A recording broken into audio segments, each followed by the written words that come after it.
Doing? Yeah, New York. It's good to see. Whoa, this is massive. How we doing? You excited for the show? Okay, don't freak out. It's not starting yet. This is just the pre-show. But I'm out here to make sure that we get ready for the show, okay? My name is Alejandro. I'm a musician here in New York. I'm so excited to see you guys. And yeah, you're here for, of course, Rise Up, Sing Out. You've shown up, so you've risen up. But now I got to make sure that during the show, you sing out. All right? You think you can do that? Yeah. There's a lot of you, too, so we're going to make some sound. So we've been asked to sing for the legend Patti Smith. Oh, yeah. You guys excited to see Patti Smith? Amazing. We are going to sing the backups for People Have the Power. And I know everyone's getting settled, but when you have a second, go ahead and grab your lyric book. And you can find the song towards the end. It should say People Have the Power right at the top by Patti Smith and Fred Sonic Smith. Make some noise if you've heard the song before. Oh! Okay, we have a lot of people who know it. So we're going to kill it. Over here at the piano, I have MMC, Mary Mitchell Campbell. And she's going to help us out, getting us our key, okay?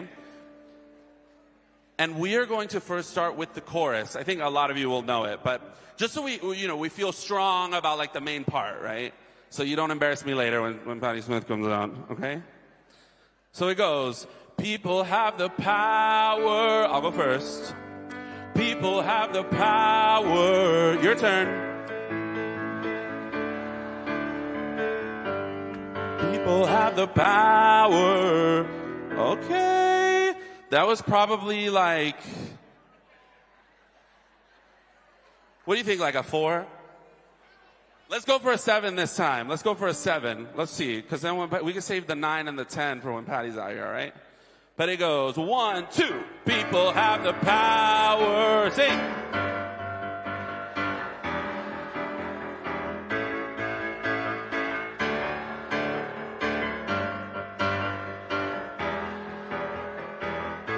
Believe it.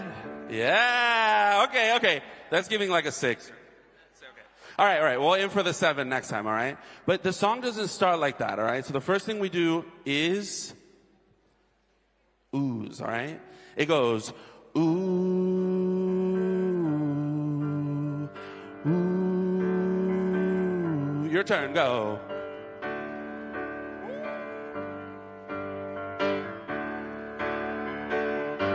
Good, you do 2 of those, and then Patty will sing, all right?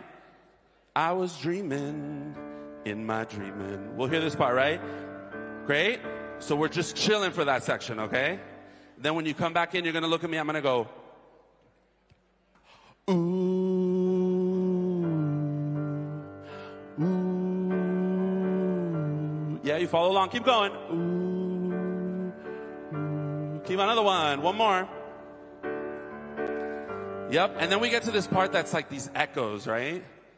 So Patty's going to go, that the people work. All right.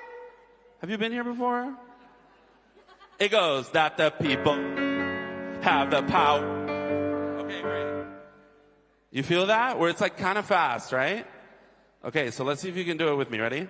It goes, that the people have the power to redeem the work of fools. Upon the meek, the graces shower.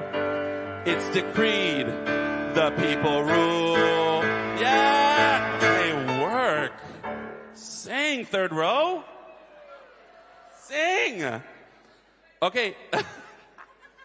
So what we want to do on the people rule, because I saw you be like, the people rule. That's like the best part to say it.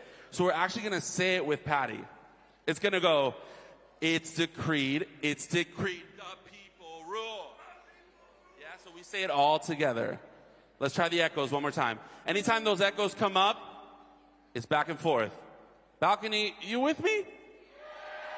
All right, let me hear you. All right. From the echoes, here we go. 1, 2, 3. That the people have the power to redeem the work of fools. Upon the meek, the graces shower. It's decreed, the people rule, yes! And then we sing, people have the power. Sing.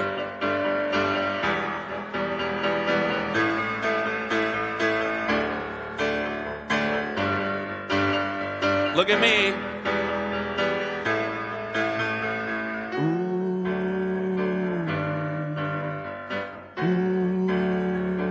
Sing, yeah.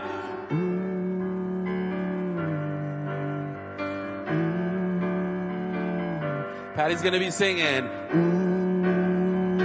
You're doing oohs, you're doing oohs. And then there's another part that goes like this. People have power. Again. People have power. Echoes in the form of shining valleys where the pure air rarefied and my senses newly opened. I awaken to the cry. Sing the chorus. I hear you. People have the power.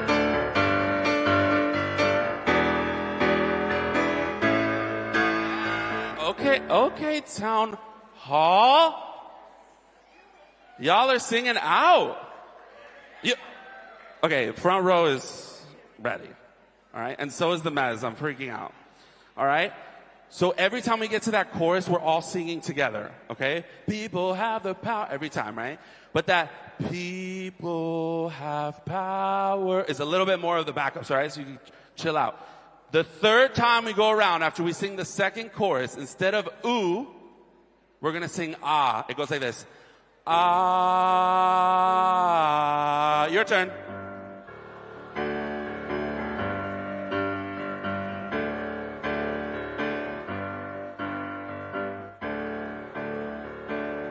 Keep going. Ah.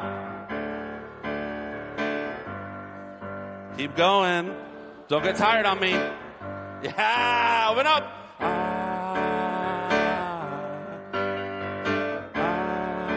Here's the quiet one. People have power. Go. Have power. Again.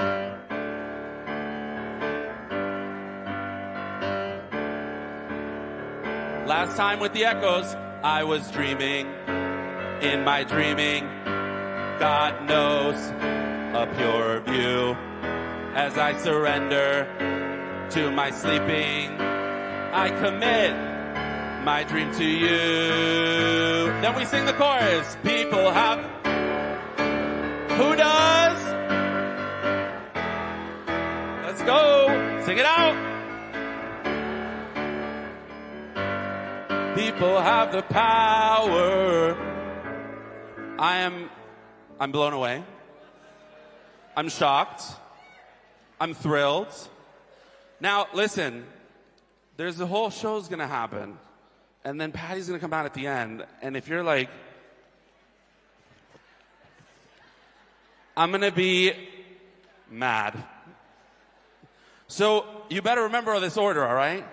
Now, we're going to do it from the top. When we get to that number, everybody, all the lyrics that you sing, that you have to sing, it's mandatory, is up there.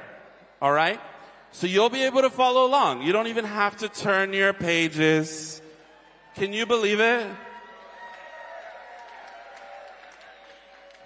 Now, that's the team here at Town Hall. They killed it. All right? So we're going to go from the top, and we're just going to go all the way through. And I'm going to give you some of the Patty lines so you know where we are. But for right now, you got to follow along in your lyric book. I promise when we get to the show, song, it'll all be up there. And you know who else will be up here? Well, Patti Smith will be up here, yes. But also, what's my name? What's my name? Yeah, it's like the Lady Gaga song. Okay, from the top, you ready? What's the first thing we do?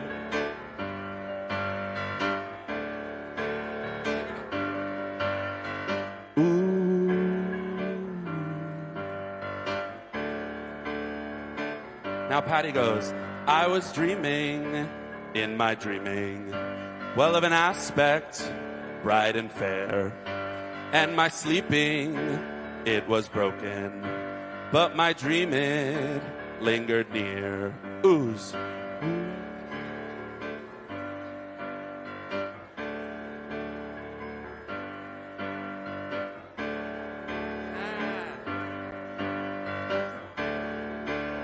Here come the echoes that the people have the power to redeem the work of fools upon the meek. The graces shower, it's decreed, the people rule. Here we go!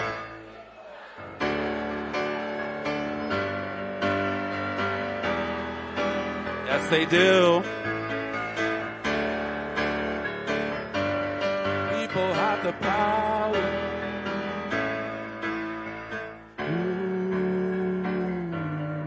Good job. Keep it going. Patty's singing with you. And the armies ceased advancing because the people had their ear. Here we go. People have power. People have power.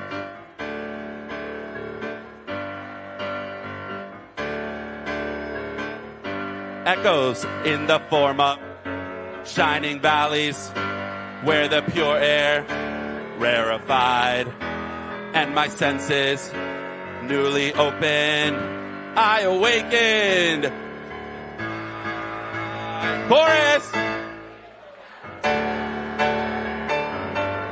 People have the power.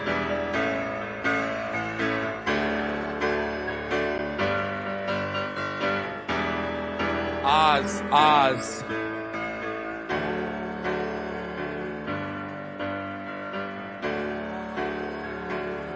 Don't get tired on me. Yeah!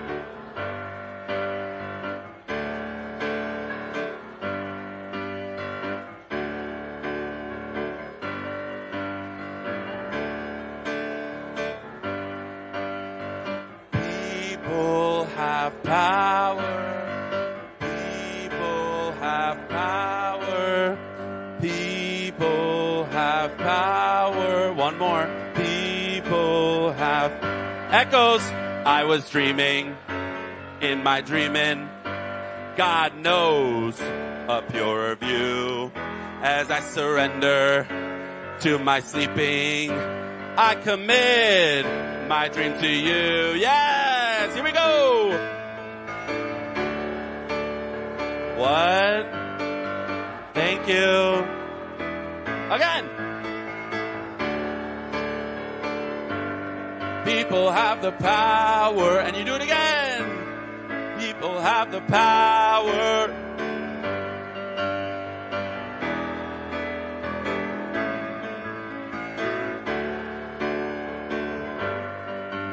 Mezzanine, let me hear you. One more time. Oh, yes. People have the power. Last one. People have the power. People have the power. At the end, we're going to go, already. We're going to hold. Yes? All right, Town Hall.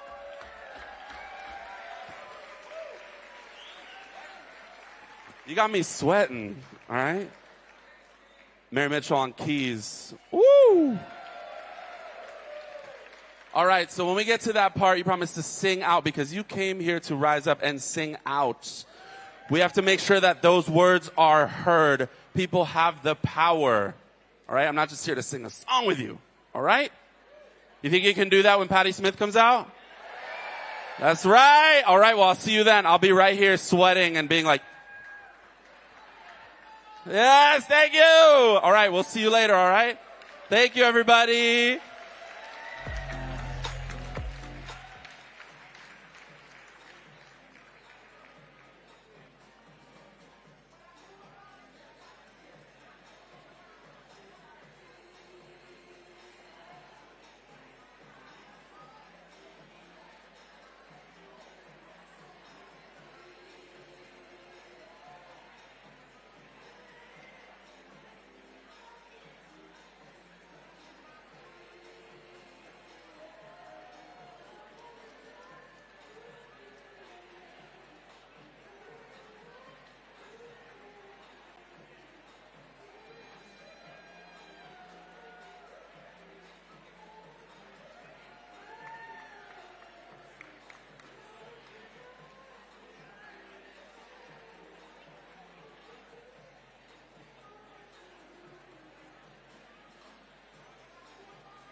welcome to the stage Rude Mechanical Orchestra and New York Singing Resistance.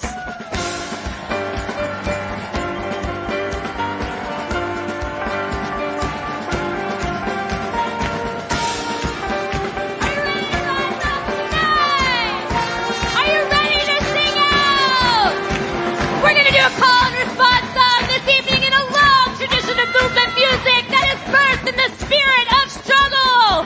We're going to unite our voices to fight back against the repression and violence. Are you ready to rise up?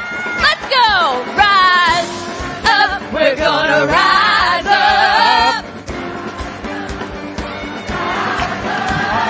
Rise up. We're gonna rise up.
Stand to your feet and make some noise! Say rise up! Rise up! We're gonna rise Rise up! up! Rise up!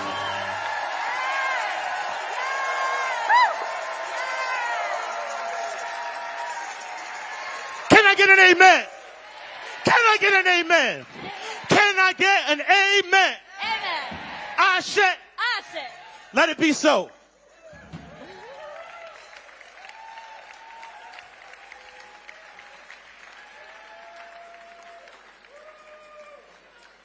Hollywood fights back.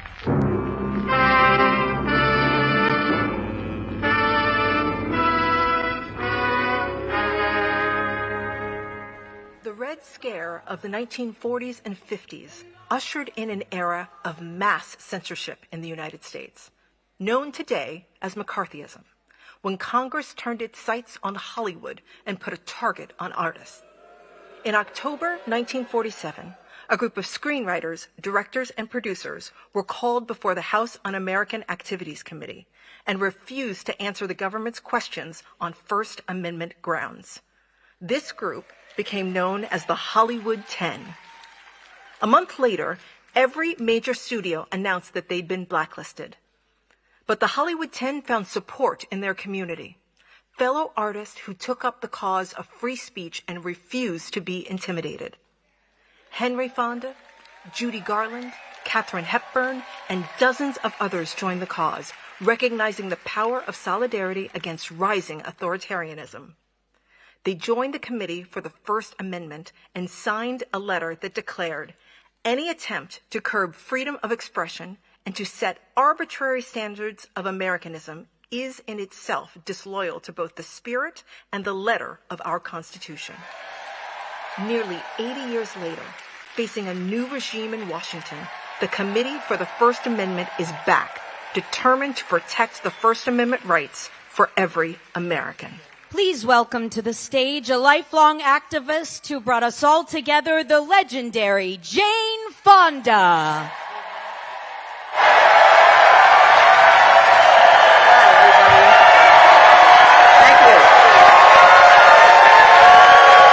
Thank you very much. Thank you.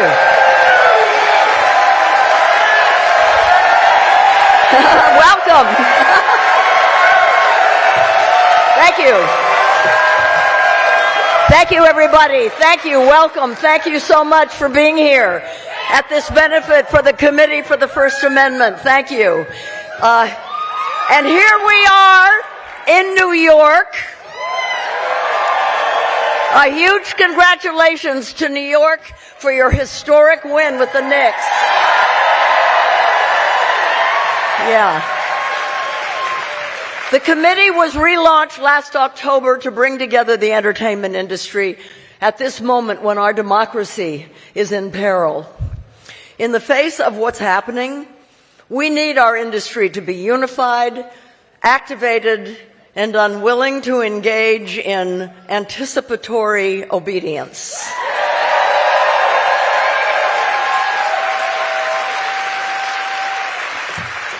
We stand together in defense of our right to free expression. They come for one of us. By God, they come for all of us.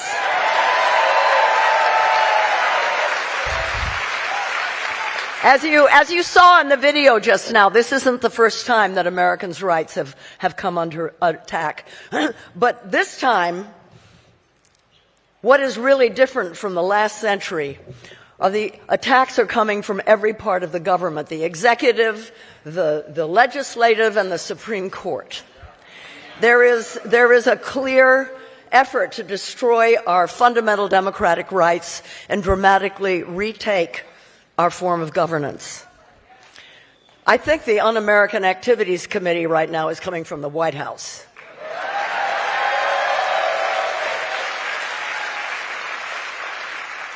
But you know what motivates this assault on us? This is important to know. It's because of all the victories that we've won. Victories in civil rights, in social justice. They're trying to roll them all back. The gains that we made, we're not going back. Those gains, they were hard fought, and they made our country better, and we are not going back. And here's the thing. Here's the thing. Those rights are for everyone. Everyone. And we must defend them for everyone. Even if we don't agree with them. You know, it's not about Democrat or Republican or left or right. It's about right or wrong. And it is wrong. It is wrong for people to be attacked and called terrorists for exercising their rights and freedoms. It's time for Americans all across the country, all across the political spectrum, who care about these freedoms to stand up creatively, non-violently, to defend these rights while we can. And we must do this now. Because if we don't, we're not going to have any rights to defend. Now, some of you, I see you have flags in your seats. And, you know, today is Flags Day, among other things. It's Flags Day. And we ran out of flags, so 500 of you have flags. Now, I know that not everybody feels that this flag represents them. And we want to take back our flag. We want to take it back, and we want to fight for a multiracial democracy in which everybody will feel represented. And so perhaps tonight, while you sing along, you can wave your flag, just to show our intention. Americans across the country and hopefully across the political spectrum are watching us tonight. Hundreds of thousands. People were registering for watch parties 20 minutes ago. And I wish that you could see the letters that we're getting. People are renting out whole theaters all over, every state in the country and Hawaii. Yeah.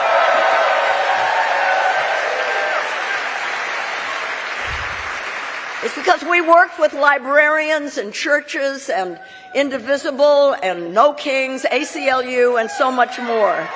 So that from church halls to beer halls, people are watching. Hello out there. We feel you with us. Thank you for joining. Woo! And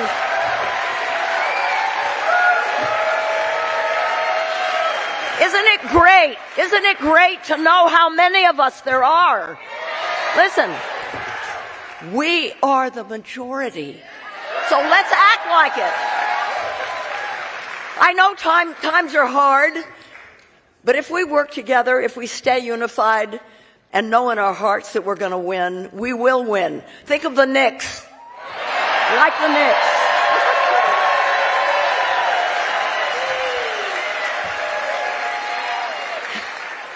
And here's something else. Right on this stage have been fights for freedom. This is truly a historic town hall. It was built over a century ago by suffragists to house... It was built to house their League for Political Education. And they stood on this very stage and rallied the masses about the right of women to vote and many other really important things. Those women changed the Constitution right here, and we're here to defend it. Town Hall has also been part of the history of Black Americans, from hosting Marian Anderson's debut performance in 1935 to Langston Hughes's advocacy for racial justice in 1944 to Coretta Scott King's concert for freedom that raised money for the SCLC. This stage that I am standing on has served as a platform for both artistry and civil rights activism. And tonight we're going to have music with our activism. Music is important. I've been to a lot of rallies over the decades. And you know, one thing that I've observed is that nothing brings people together more powerfully than music. You know, music speaks a truth that's beyond words. It's a primal unifying force, a common language of resistance and hope. You know, a great speech can inspire a following. A song can define a movement.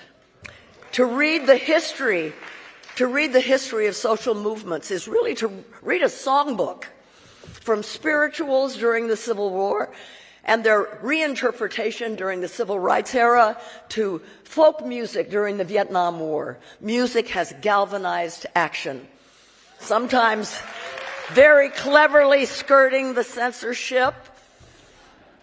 When we listen to a protest song, we don't just hear the words, we feel the message, right? You know, I've never forgotten in the 60s hearing Joan Baez sing at a protest of hundreds of thousands of people.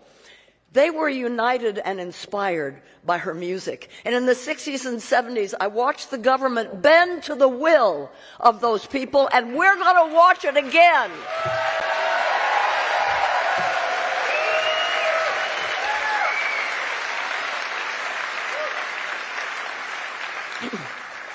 But right now, the government and its cronies is routinely violating its First Amendment to silence artists, shuttering institutions like the Kennedy Center, defunding museums and the National Endowment of the Arts, and banning books, canceling TV hosts who speak out. It's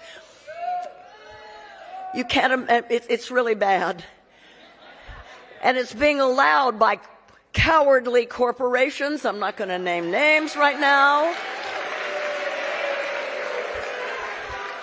But I am honored now to pass the mic to artists and activists who continue to speak up and sing out so that we might be inspired to rise up. And thank you again for showing up. Showing up.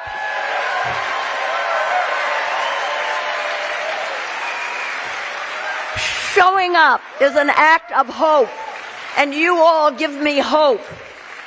And now to start the evening, please welcome a woman who represents hope and resilience, both in her own powerful individual presence and as a representative of the indigenous peoples of North America. Please welcome Lily Gladstone.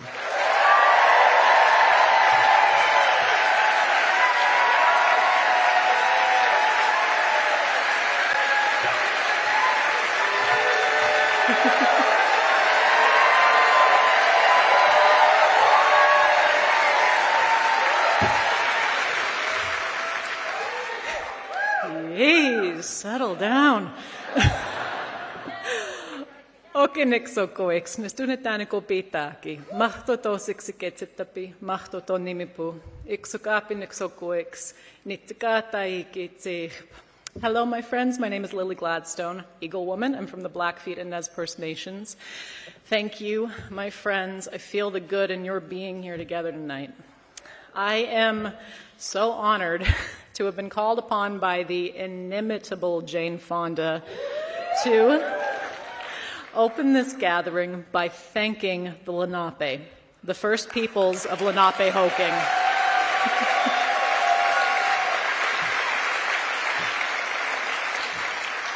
Where we sit and stand now, most specifically the Munsee Lenape of Mannahatta, this island of many hills that we now call Manhattan.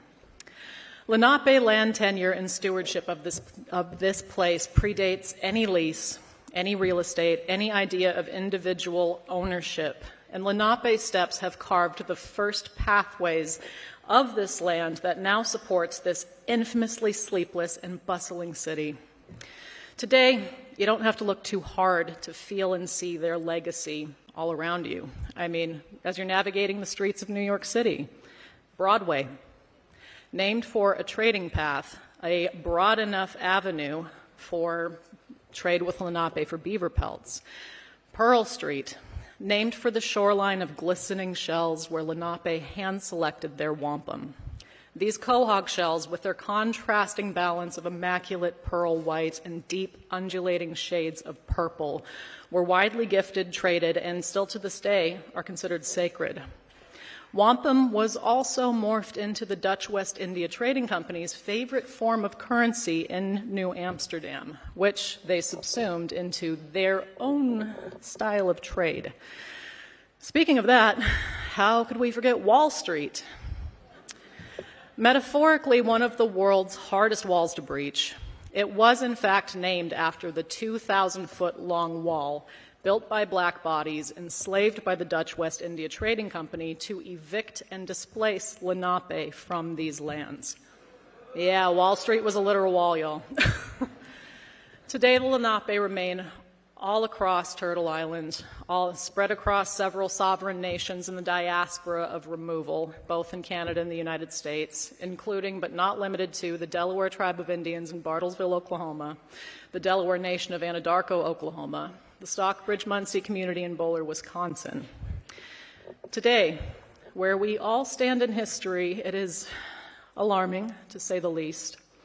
For many Americans, this era of division, of stolen speech, broken promises, families torn apart, of risking all you have for the simple right to exist as you are, this may feel unprecedented. You may think, how did we get here? For the first peoples of this land, unfortunately, this has been ongoing since the birth of this country as we know it today. So perhaps the question then is not how did we get here, it's how are we still here?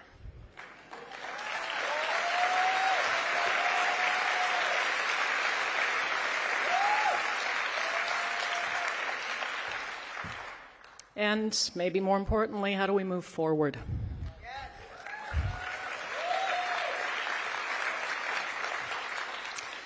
Now, I myself cannot speak for all Indigenous peoples of this land, not by a long shot. I can only speak for myself.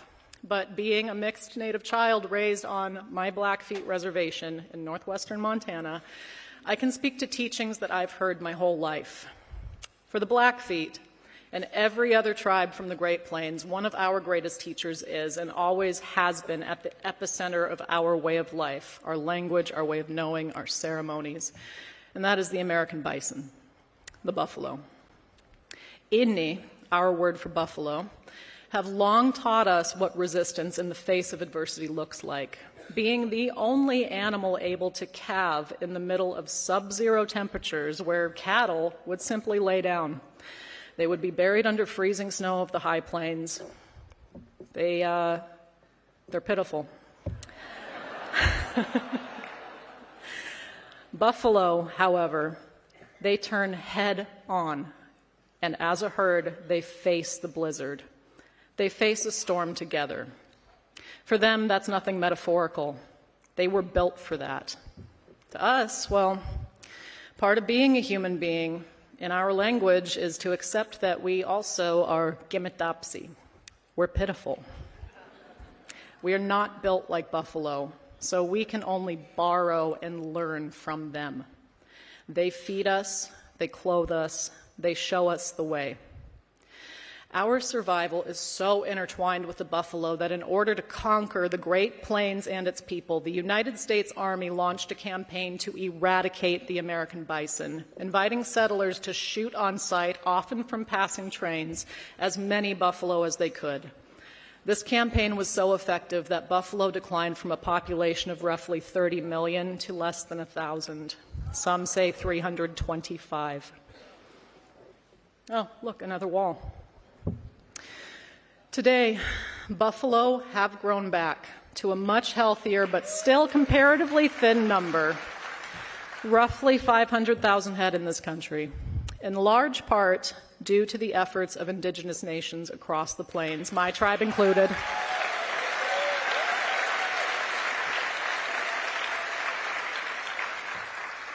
It's not far from my family's allotment.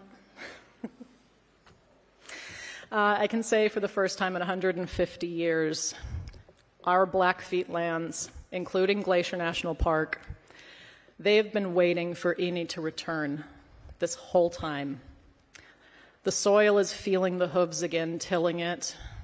The land is feeling the invitation of other species, supported by this keystone species, to also return. With them, they're restoring the balance to this land that continues to give us all life, that has been so cattle-trodden for the last 150 years. We're seeing new species, we're seeing old wallows returning, and we're seeing the spirit of our children seeing these buffalo on this land, knowing things are coming back into balance. Hard fight, but this was possible on my reservation in the hands of Blackfeet people because of what we were taught by the buffalo. They are still teaching us how to be. We came together in community for them and for ourselves so we could all breach the storm. We still have a long way to go, but in spite of ongoing campaigns and policies to erase both the Blackfeet and the buffalo, we are both, in fact, still here.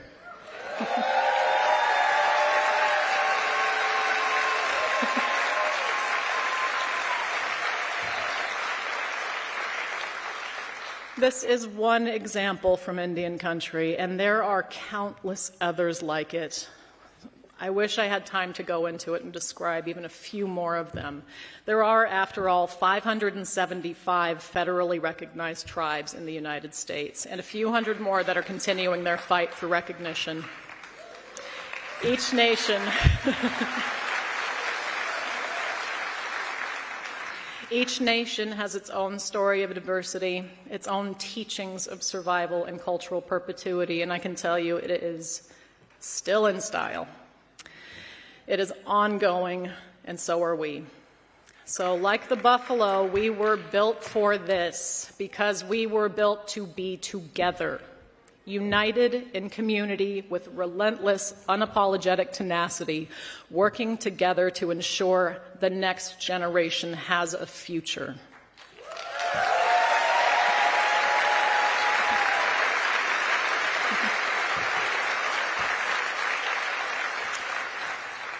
Thank you all for choosing to come together. We know that fascism thrives in isolation. We will not face this storm in rugged individual glory. We are going to do it together.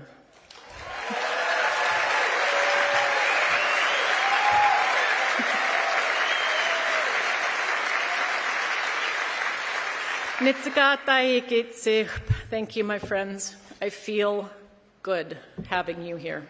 Thank you.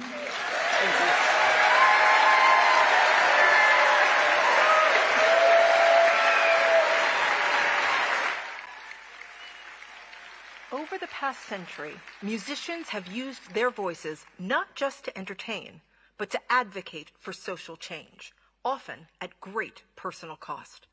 From Marian Anderson blazing a trail for racial equality in the 1930s, to civil rights pioneer Paul Robeson standing up to McCarthyism in the 40s and 50s, to his mentee, Harry Belafonte, carrying on Robeson's legacy with decades of fighting for justice, to Nina Simone making her music the message with songs like Mississippi Goddamn, and Billie Holiday's arrest and imprisonment after singing the anti-lynching protest song Strange Fruit.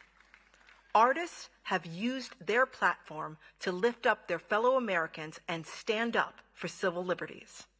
The Vietnam War brought in an era of folk music as pacifist resistance, with artists like Bob Dylan, Joan Baez, and Peter, Paul, and Mary leading thousands of protesters in song at marches and rallies in the nation's capital. And today, artists like Bruce Springsteen, Tom Morello, Kendrick Lamar, Lucy Dacus, and Bad Bunny continue to fight against tyranny from the microphone at rallies, in concert halls, inspiring the masses with anthems of courage and solidarity. Tonight, we are bringing songs from the past to give us hope for a more just and free future. Because in the immortal words of Sam Cooke, it's been a long time coming, but I know a change is gonna come. Please welcome to the stage singer and activist, Broadway's Sasha Allen.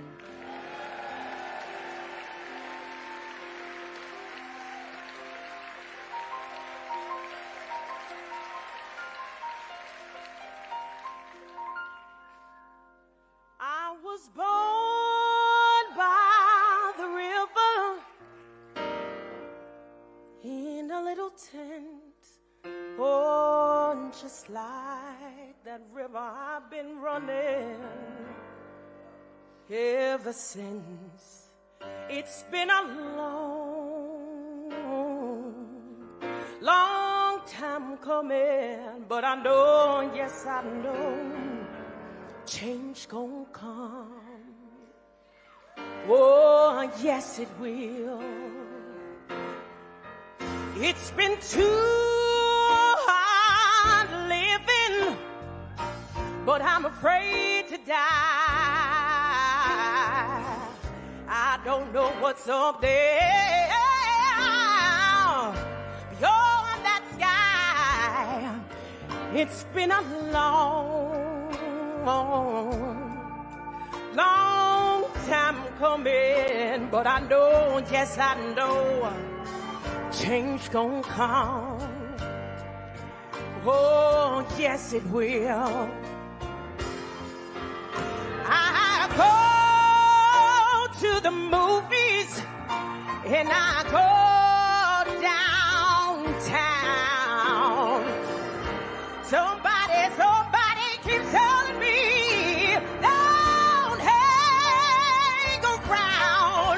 It's been a long, long time coming, but I know, change gonna come. Oh, yes, it will. I go to my brother and I say, brother, help me, please.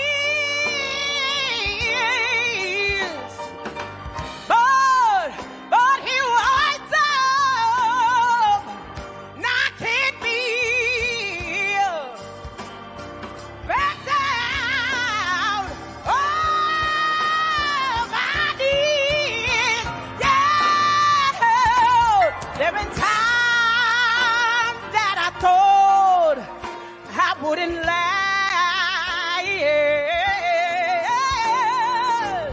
But now I know I'm able to carry on. It's been a long time coming, but I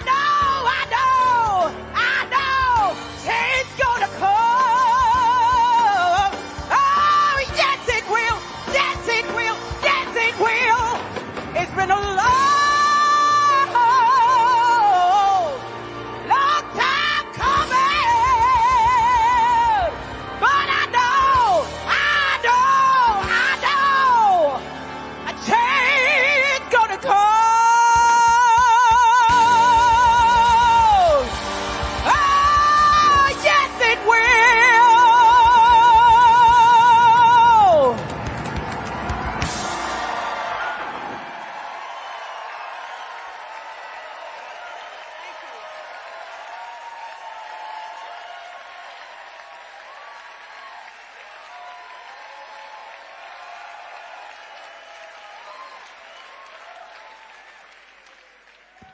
Please welcome political commentator, political activist, and the host of the Joy Reid Show, New York's own Joy Reid.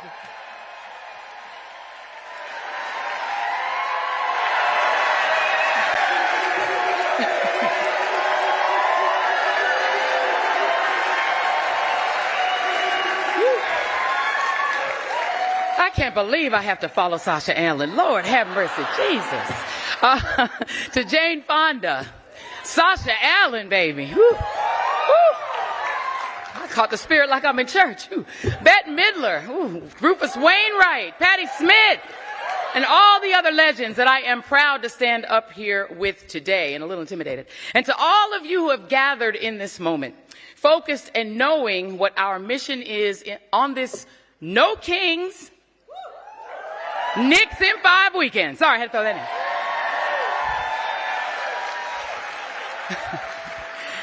No, I truly feel so honored to be here. My mom, the late Philomena Augustina Carol Lomena, an immigrant, an academic, and a whole Bette and Jane fan, would be so very proud.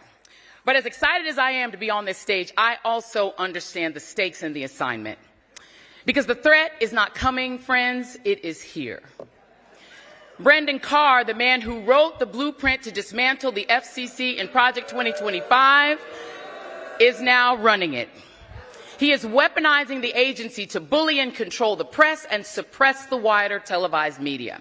Don Lemon arrested, Georgia Fort arrested, Terry Moran fired from ABC, Scott Pelley fired from CBS by the clack of far-right ideologues who bought it and handed it over to a zealot named Bari Weiss, who may soon, she earned those boos, she may soon also control CNN. Jim Acosta out at CNN. Karen Attiah fired from the Washington Post, and me more than a year ago. All of us shown the door for just doing our jobs, standing up to the administration, and in my case, also for speaking out against the genocide.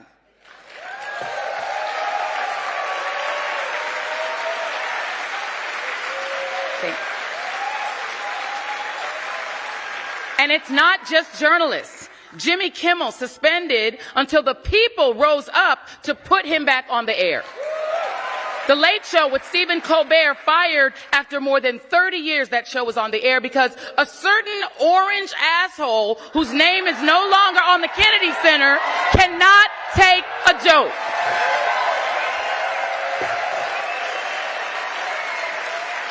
Scott Pelley, one of the most trusted voices in news from what was the most trusted news program in America, 60 Minutes. He told the New York Times, and I quote, "CBS News is on fire." And it gets worse.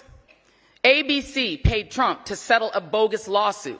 Paramount paid him. Jeff Bezos ripped "Democracy Dies in Darkness" off of the masthead of the Washington Post and handed Melania a $40 million documentary bribe for a film that nobody but the cult even watched. Trump, he himself posted on his Temu Twitter that my former employer did his bidding when they fired me. This is corporate media on its knees. A handful of billionaires consolidating local stations, newspapers, national networks, turning American journalism into what they hope will become a U.S. version of North Korea. They want us afraid. Trump wants us to shrink when he calls us crooked, stupid, piggy, and when he screams in the faces of women journalists. And by the way, Barbara Walters would never. She would have eaten him alive.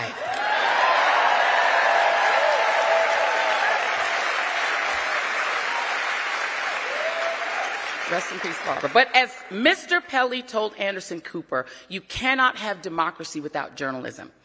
And I would add, without art, without comedy, without music, and without clear voices speaking freely to those in power. And friends, that is what they didn't count on. We are not afraid. We are not afraid. That stanza from We Shall Overcome is still true.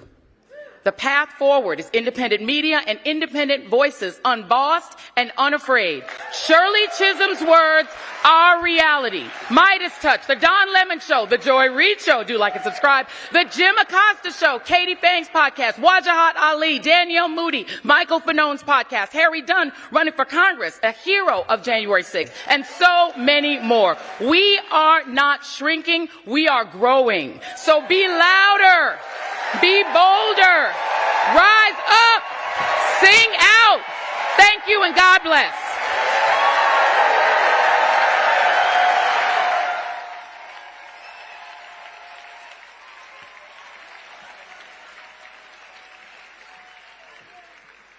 And now, put your hands together for artist and national treasure, Bette Midler.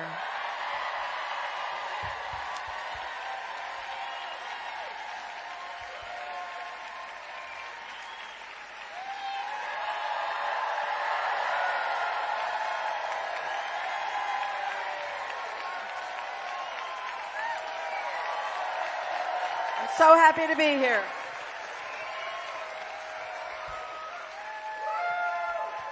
I'm so happy to be here. I'm so proud to be among you all. I really am. I'm so thrilled that you're here. I'm so thrilled that you understand. I think the speakers have been fantastic. It's just such a wonderful night. I feel like I'm part of a community that's so bright, so intelligent, so well-meaning, so full of, so desperate for justice. I just thrilled to be among you.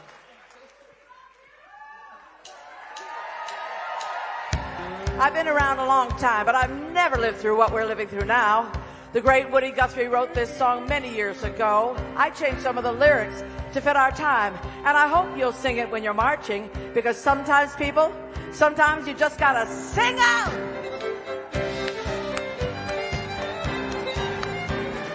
All you fascists bound to lose. All you fascists bound to lose. Yes, sir, all you fascists bound to lose. You're bound to lose, you fascists bound to lose. Hey there, all you fascists, let me put you straight. When you come for the rest of us, we'll fight you at the gate, and you will lose, you fascists bound to lose. We'll battle lives together until they cut and run, just like in Minneapolis. And when the midterms come, you're bound to lose. you fascists bound to lose. All you fascists bound to lose. All you fascists bound to lose. I said, all you fascists bound to lose. You're bound to lose, you fascists bound to lose. To hell with all the cowards who hide behind their masks. We're gonna win the midterms. We're coming for his ass. He knows it too. That bastard's bound to lose. Trying to distract us from the Epstein files. They gassed and beat and murdered us, protecting pedophiles. Let's turn the screws. You pervs are bound to lose. All you fascists bound to lose. All you fascists bound to lose. Yes, sir, all you fascists bound to lose. You're bound to lose, you fascists bound to lose. America, get ready. Midterms are at hand. We gotta stick together, folks, and vote to save this land. It's time to choose those fascists bound to lose. Everybody sing, all you fascists bound to lose. Hear that? All you fascists bound to lose. Yes, sir. All you fascists bound to lose. You're bound to lose. You fascists bound to lose. Everybody sing, all you fascists bound to lose. They're bound to lose. All you fascists bound to lose. They're bound. Yes, sir. All you fascists bound to lose. Oh, yeah. You're bound to lose. You fascists bound to lose.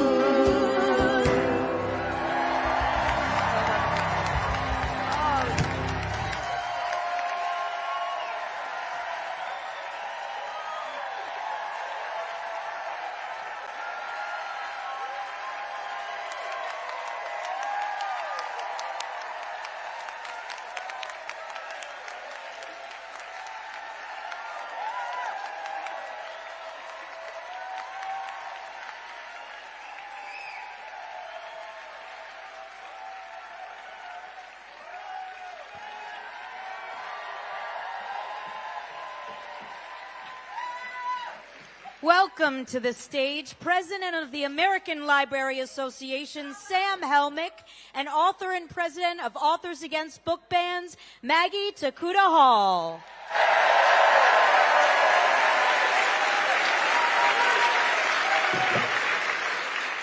Good evening, beloved. My name is Sam Helmick, and I have the honor of serving as the president of the American Library Association.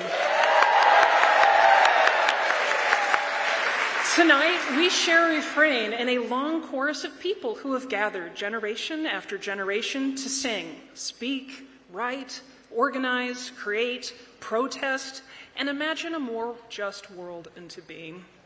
We all know the First Amendment is not merely a list of these freedoms. It is an invitation to participate, to tell stories, to hear the stories of others, to wrestle with difficult ideas and difficult truths, to build something larger than ourselves. And libraries know this well. Every day, libraries make room for the hard harmonies and the difficult decrescendos. Libraries are one of the few places left in our society where people can encounter perspectives they did not expect, voices they may have never heard, and neighbors they may not yet understand.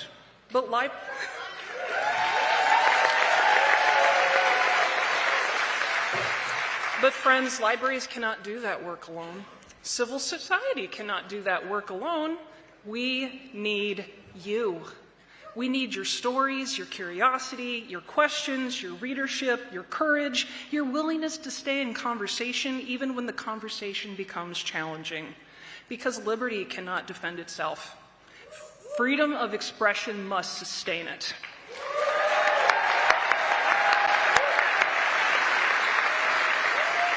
Civil society requires us, people gathering in rooms like this, people showing up in communities like yours, people choosing again and again to believe that every person deserves the dignity of being heard and the freedom to learn. So tonight, as we rise up and sing out, I invite you to practice your freedoms.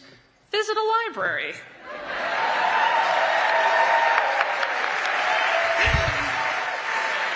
Support your local journalists, read broadly, listen deeply, speak courageously, show up for one another.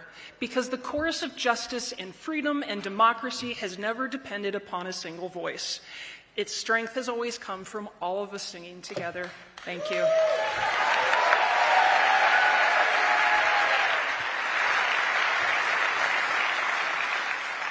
Hello, I'm Maggie Takuta Hall, and I'm the president of Authors Against Book Bans.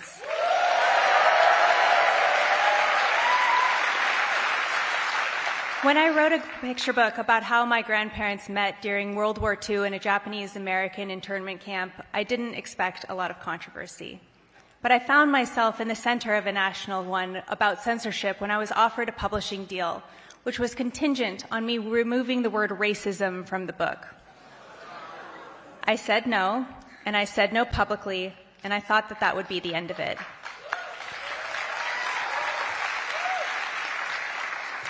Instead, I got a front row ticket to the book banning mania taking over school districts and public libraries all over the nation. It was while visiting Idaho, the state where my grandparents had been wrongfully imprisoned, that I was first made aware of the violence of book bans. I had understood that book bans were a problem. I had not until then understood that they were ruining people's lives. The librarians I spoke to were facing daily harassment at their jobs, being followed home, doxxed on the internet, accused of horrific crimes against children. They were receiving death threats, all for the crime of being librarians. After that, I told myself I'd be damned if I let them fight alone.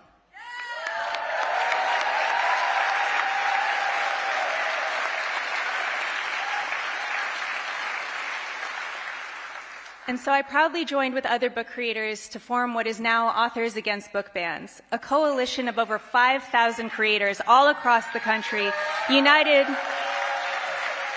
under a single guiding principle, that it is not the government's place to tell us what we get to read.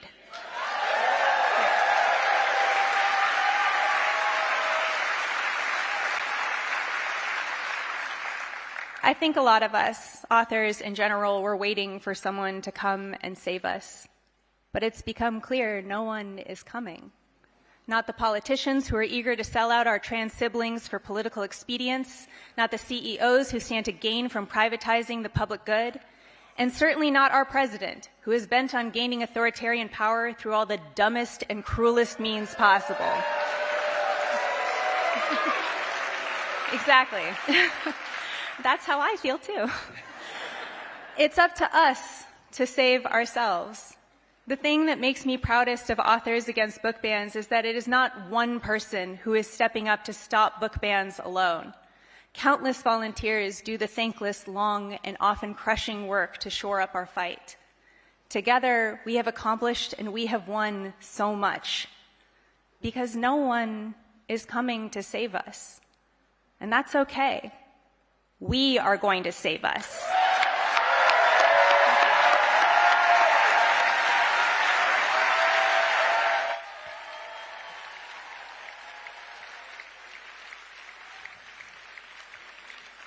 Everyone, please give a warm welcome to some special guests who are here to talk about the impact of family detention and family separation, accompanied by Ms. Rachel, Pastor Garcia, and the Peace Poets.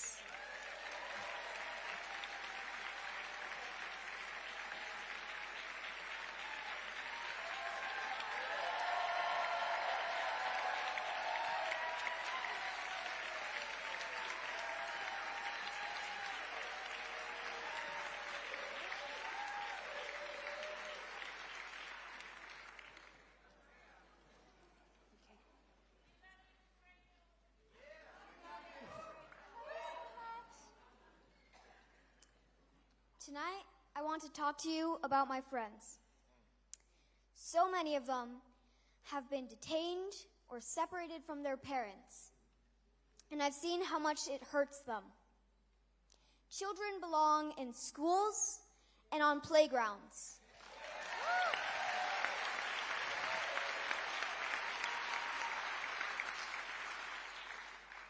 Not in detention centers.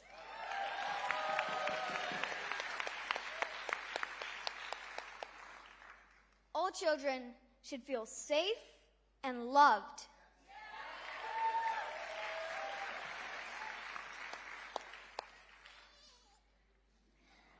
Not just those that look a certain way, speak a certain language, or were born here.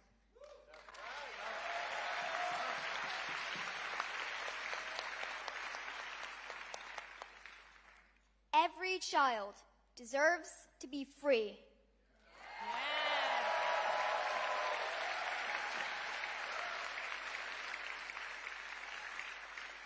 I'm Pastor Garcia. I'm from Texas, and along with my daughter, I've seen directly the suffering caused by ICE in my congregation. And across the country, ICE has detained thousands of babies, toddlers, and children. They have separated them from their schools and communities. They have held them behind walls and wire.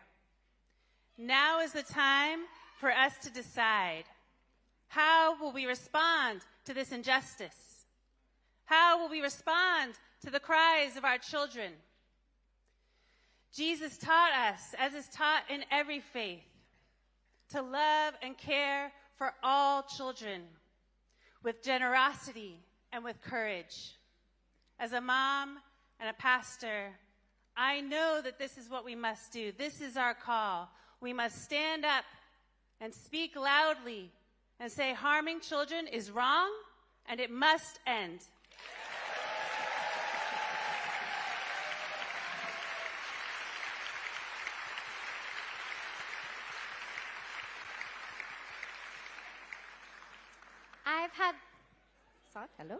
I've had the honor of meeting with 10 absolutely precious children who, and their wonderful families, who have been locked in Dilley Immigration Detention Center in Texas. 1 minute, I talked to a 9-year-old about how we both love pizza and soccer and how he won the spelling bee and wanted to get to the state spelling bee, and the next minute he was begging for help to get out of what we know is a family prison. A prison that is neglecting, abusing, and traumatizing kids. As the American Academy of Pediatrics says, there is no safe amount of time for a child to be in detention.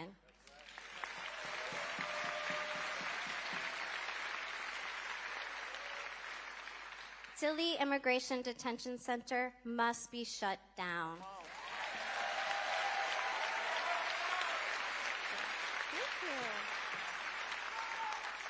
We need to end the cruel policies of family detention and family separation.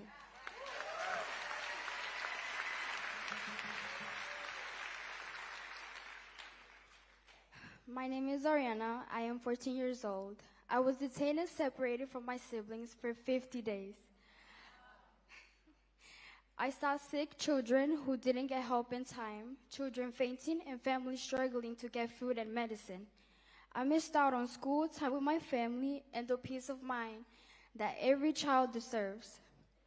Today, I am here to raise awareness, to remind you that behind every number, there is a family. There are human beings. There are children with dreams, fears, and hopes. My story matters, and so do the stories of thousands of children like me.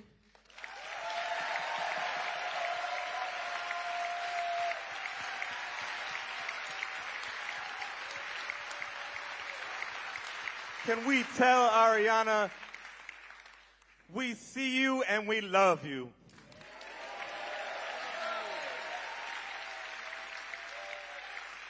And because your life matters, because the lives of all our children matter more than anything, we went inside Dilley. And tonight we're going to share with you a song that we co-wrote, sitting in the visitor center with the children. And now they sing that song to keep hope alive each night.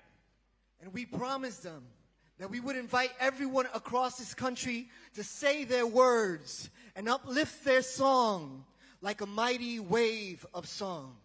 And we need you, your voice, to connect to a movement to free families forever.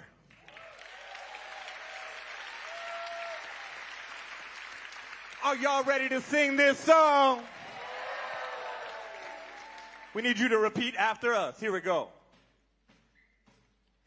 I sing from here and You sing from there. Try that. I sing from here, you sing. And you sing from there. Together, together we'll sing down the walls everywhere. Say it loud. Together we'll sing down the walls everywhere. We say the love in our heart like the waves of the sea. Say it with us. The love in our heart like the waves of the sea. Together, together we'll sing until everyone's free. Say it loud together. Together we'll sing until everyone's Let's do it all free. Together. I sing from here, you sing. And you sing from there. Together, together we'll sing down the walls Say the love in our heart. The love in our hearts like the waves of the sea. Together, together we'll sing until One more time, say together. Free. Together we'll sing until everyone's free. And so right now I can tell you learn the words and that our people across the country learn the words.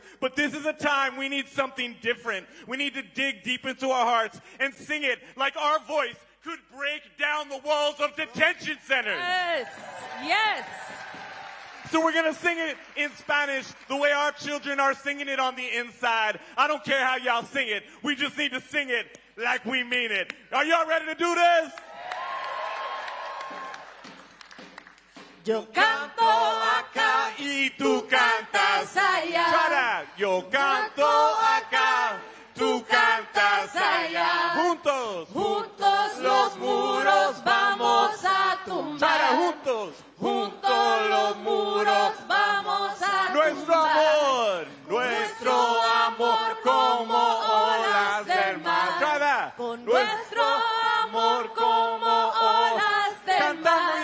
Cantando llegamos a la Okay, todos libertad. juntos vamos. Cantando llegamos a la libertad. Cantando llegamos a la like libertad. a promise. Cantando llegamos a la libertad.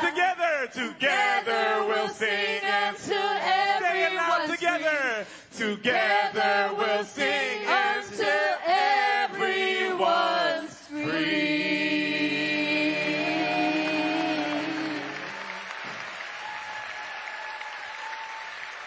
Free families.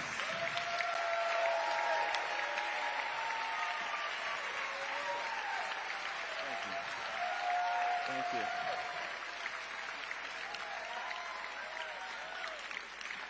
Please welcome to the stage a fearless activist and a star of stage and screen, Tessa Thompson.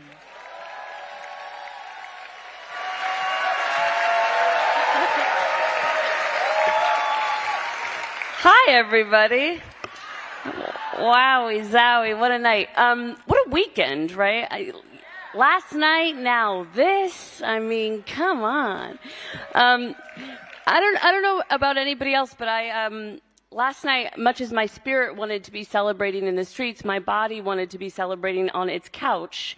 And that's what I did, which is my American right. But while I was doing that, I was looking at all of these photographs and videos of people celebrating in the street, and I came across a turn of phrase that I had never heard before, which is collective effervescence. And, right? And that is what we are engaging in tonight, so I want to thank all of you for being here.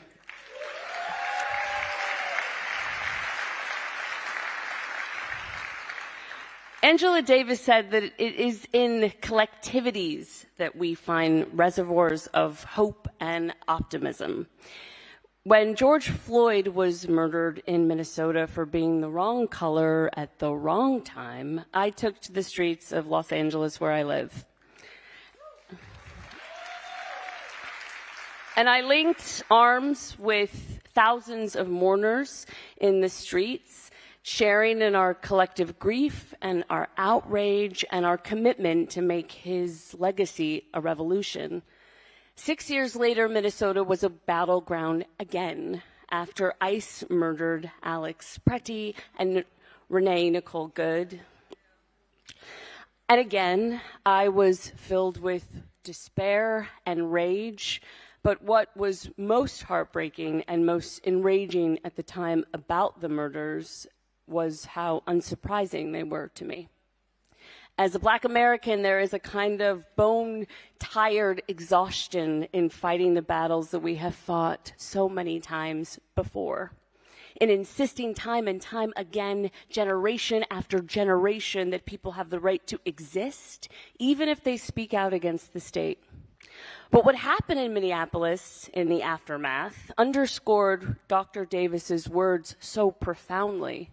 When ICE made the streets unsafe and when the National Guard stormtrooped in, neighbors became comrades, moms' texts turned into crisis response hotlines, schools became safe zones, the people had the power to protect one another.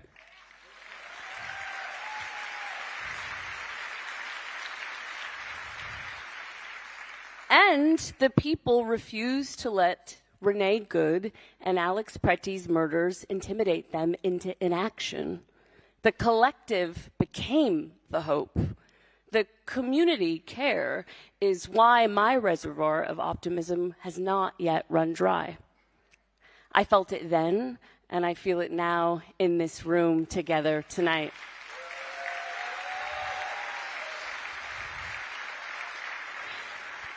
So it's our job, even and especially in the face of despair, to keep that hope alive. So thank you so much for being here tonight.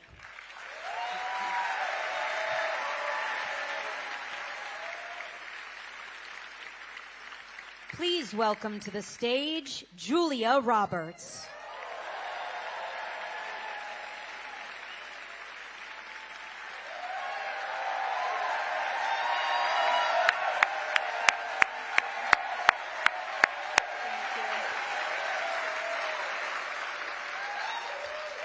Thank you so much. Thank you so much for being here. Hi. I don't know about you guys, but my heart is beating really fast right now. And I would just like to take a moment together. Let's all just put our phones down for just a second. You can pick them back up in a minute. They will survive without you. But do this for me. Just put your hand on your beating heart and just close your eyes. And just take a really deep breath in and breathe in all that hope, all that love, and just breathe out all that fear. Just let it all go. And that is the power that we all have together. Yeah.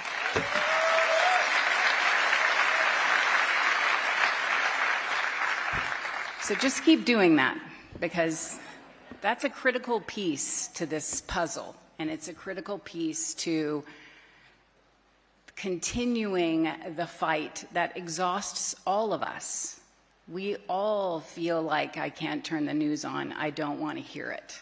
But we have to hear it, we have to face it. But if we keep inhaling and exhaling, we will prevail. This I know for sure.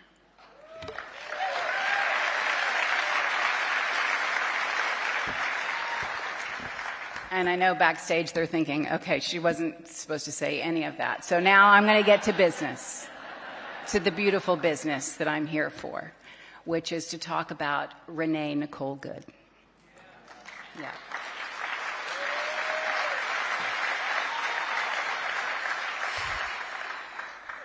Renee Nicole Good is not a symbol.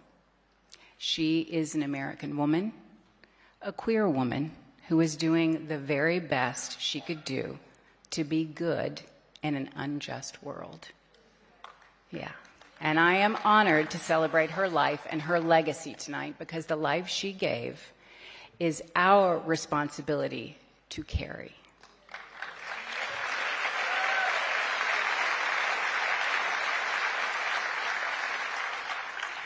And I am so grateful and honored to the poet Amanda Gorman for writing these beautiful words that I am allowed to share with you now. And it is with her blessing that I do so. This poem is entitled For Renee Nicole Good. They say she is no more, that her absence roars, blood blown like a rose, iced wheels flinched and froze.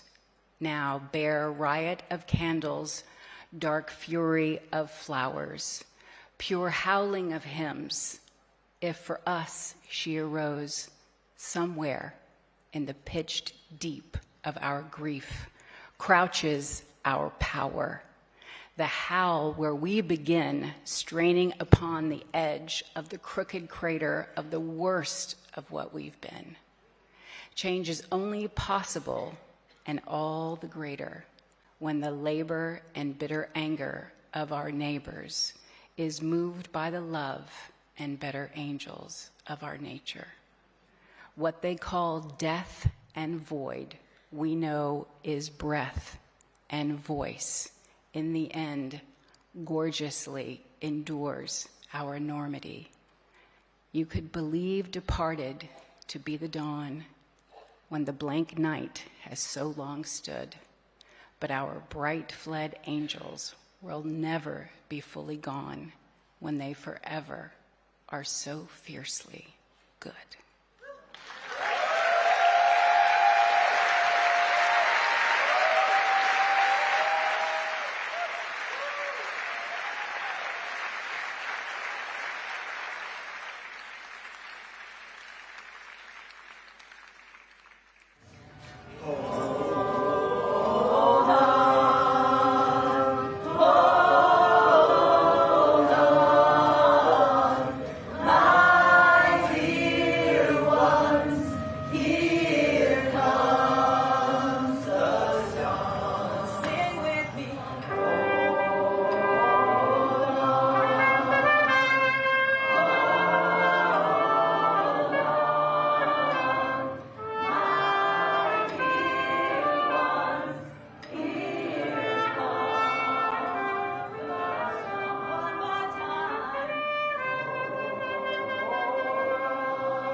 We come to you tonight from Minneapolis. We are here on unceded Dakota land in George Floyd Square.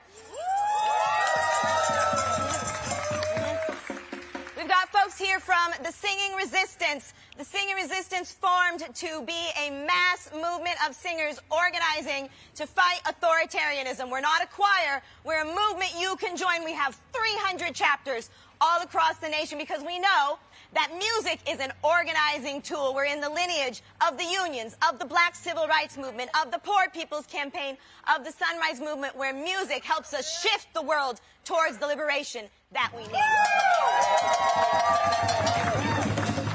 And we're here in George Floyd Square with our friends from Brass Solidarity. That's right. We are Brass Solidarity. We have been hosting a sonic occupation in George Floyd Square ever since a year after his murder. We've stayed right here with the neighbors because our solidarity is brass. Because, like Singing Resistance, we come from a long spiritual lineage and not going for the okie doke. So, if you want to join the band, pull up on us. We are people who care, and that's how we show up here. Whose streets? Our streets! Whose streets? Our streets! Whose streets? Our streets! Whose streets? Our streets! No justice! No streets! No justice! No streets! No justice! No streets! No justice! No streets! That's right. So, we want to teach you a song that you can use at your next protest, wherever you may be. It's very simple. The words say, organize, organize, organize. And there's some call and echo, which you'll pick up real quick. we're going to invite our friends from Singing Resistance New York City to join us, and they'll teach you some songs too. So we're going to start out here, and we're going to let you catch up.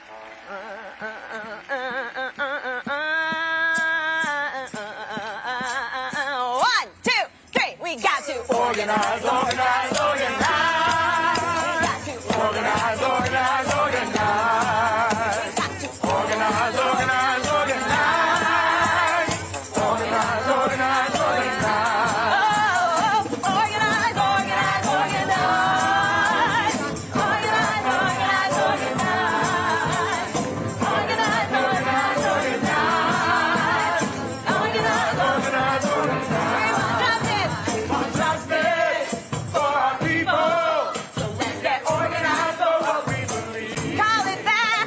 We want justice for our people. So let's get organized for what we believe. We want justice. We want justice for our people. So let's get organized for what we believe. That's why we got to organize, organize, organize. Organize, organize, organize. Organize, organize, organize. Organize, organize, organize. Free speech. We want free speech for our people. So let's get organized for what we believe. Free speech. We want free speech for our people. So let's get organized for what we believe. That's why we got to organize, organize, organize. Organize, organize, organize. Organize, organize, organize. Organize, organize, organize.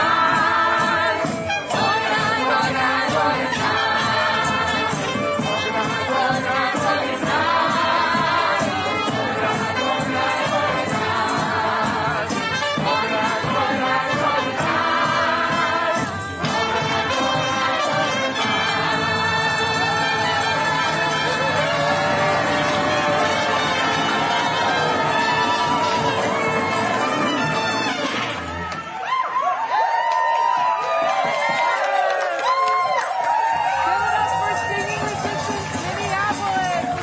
organize, Minneapolis.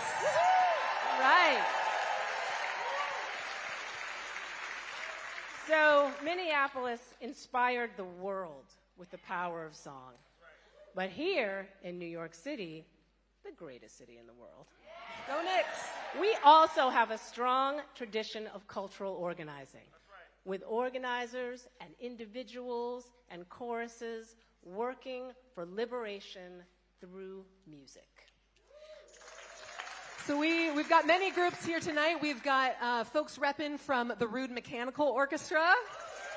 We've got the Resistance Revival Chorus. We've got Sing in Solidarity. And we've got Sing Out NYC. We've also got the New York Choir Project.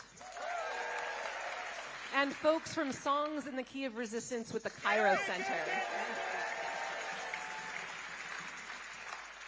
Singing Resistance is a joyful movement that, through the power of collective singing, mobilizes and organizes people to take loving and radical action in solidarity with those most impacted by state violence. We invite you, we invite you, wherever you are, to join in this movement of song. We are all part of the singing resistance. That's right. Absolutely. Every one of us. And we just heard our friends in Minneapolis sing a few songs that have been sung across the country and the world since January. So now we're going to invite you all to sing along with us, and here's Josh to teach us a song.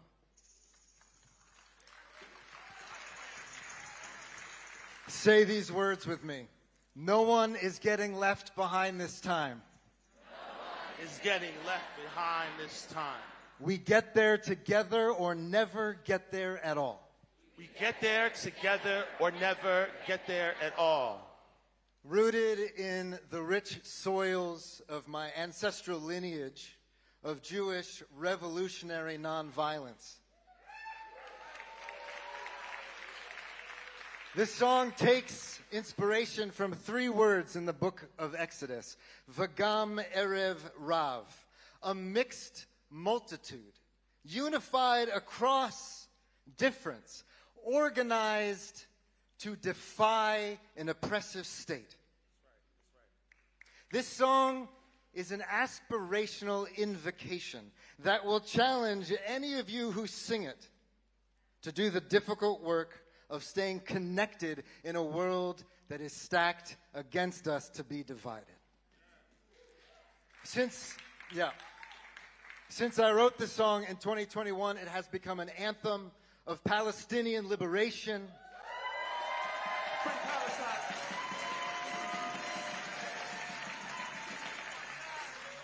of immigrant justice,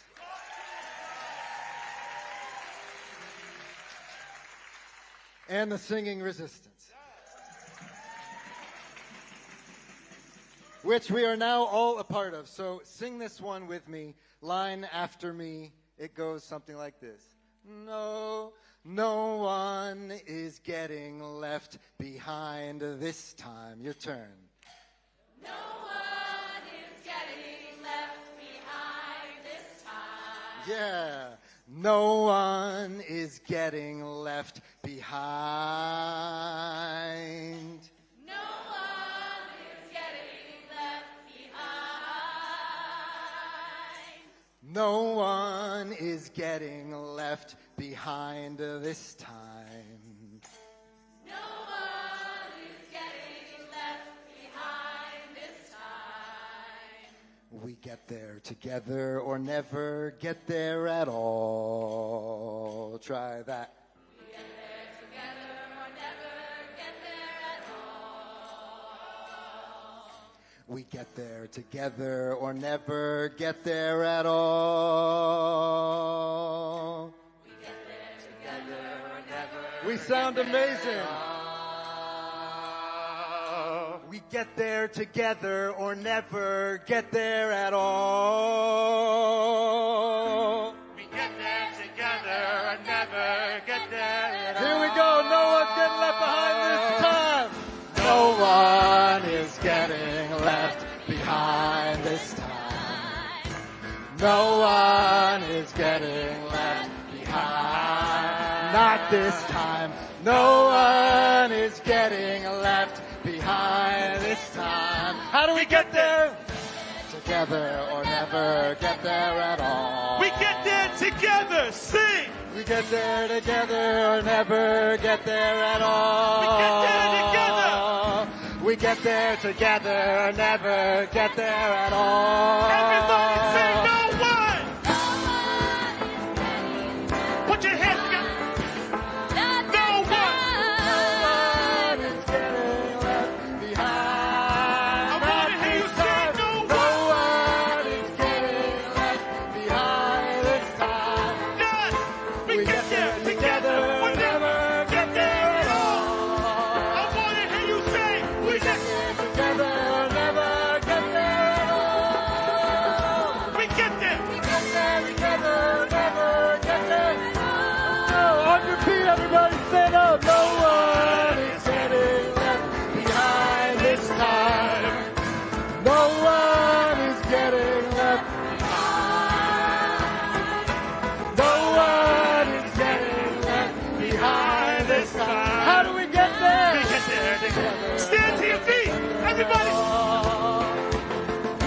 We get there together, never get there at all. Everybody stand and sing. We get there together, never get there at all. Woo, make some noise. Make some noise. My May God. it be so, may it be so. Make some noise. Me here at the top, make some noise.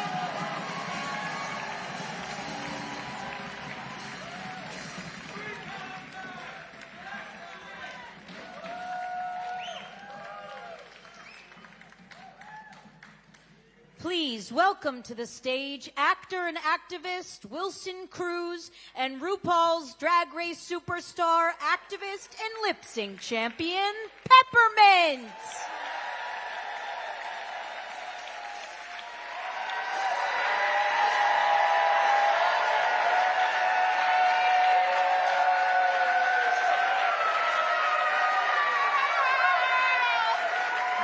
Oh my God, we love you so much. Before we say what we're prepared to say, I just have to take a personal moment to say, Happy Puerto Rican Pride Day! To all my Boricuas in the house and watching, Te amo, Boricua! All right, go. Ow! Hi, everyone. Hey. Oh! My name is Peppermint. I am a 46-year-old trans woman. That's right. And I am standing here with my fabulous friend, Wilson Cruz, today very proudly and fabulously because of music. Growing up, like many of my trans siblings, I hid who I was. Jane Fonda said that music can speak the truth. For me, it was a way that I could live my truth. As a young musical theater student from Pennsylvania, go PA,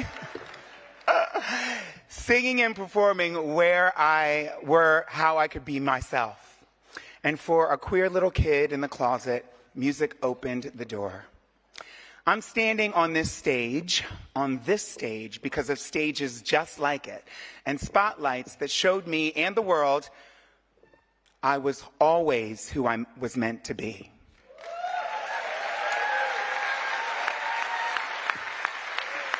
You know, we live in a time where that spotlight is dangerous for so many trans Americans. Trans children who should be living openly in their truth are intimidated by a government that cares more about censoring their bodies than feeding them. A government more concerned with what school sports they can play than whether or not those very schools are properly funded. These attacks on the trans community, they serve as a distraction from the immense hoarding of wealth and resources by billionaires and now trillionaires. A distraction from the failures of this government to protect its people instead of harming them. And these discriminatory attacks on the trans community also distract us from the very lopsided rate of anti-trans violence and murder that way too many trans people have fallen victim to. 11 trans people have been murdered in the past 3 months in this country, and I've not seen a single word about it on the news. I grew up during a time when transness wasn't recognized or talked about, and yet here I am, baby.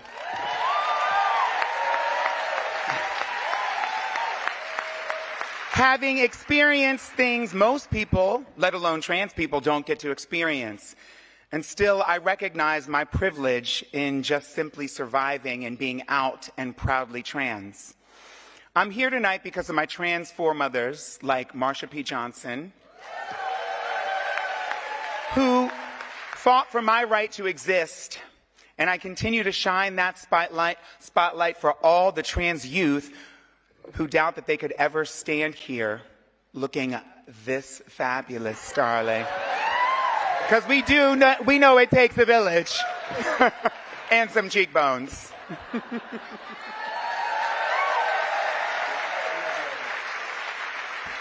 Thank you, Peppermint. And I also stand here along with Peppermint representing all of the young people who are trying to make their schools safe in a time that this government is making very difficult to do so. And so as the board chair at GLSEN, I want to say hello to all of those young students out there who are doing just that. And with that, I want to remind you that this is Pride Month in America.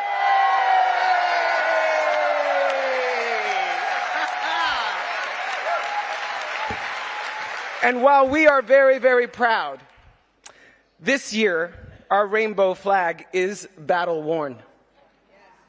Because this spring, blocks from this theater, the pride flag was removed from the national memorial of the Stonewall Uprising. And it was only returned when activists brought it back themselves.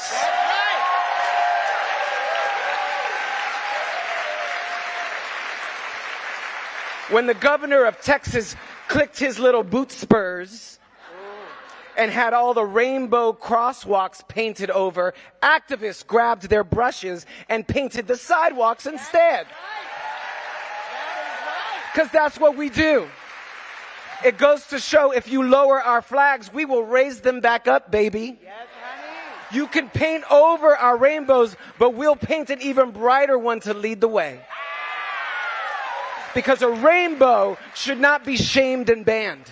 Because beauty should not be shamed and banned. A rainbow on our streets and on our monuments is a powerful reminder of hope and joy after a storm. A rainbow is a spectrum of inclusion and representation and diversity that makes any city shine. So today we honor our queer ancestors. I think about James Baldwin. I think about Sylvia Rivera when I say that. I think about Audre Lorde. Today we honor them by continuing their fight, by insisting on beauty and technicolor pride in defiance of whatever storms try to wash us away. Happy Pride, everyone.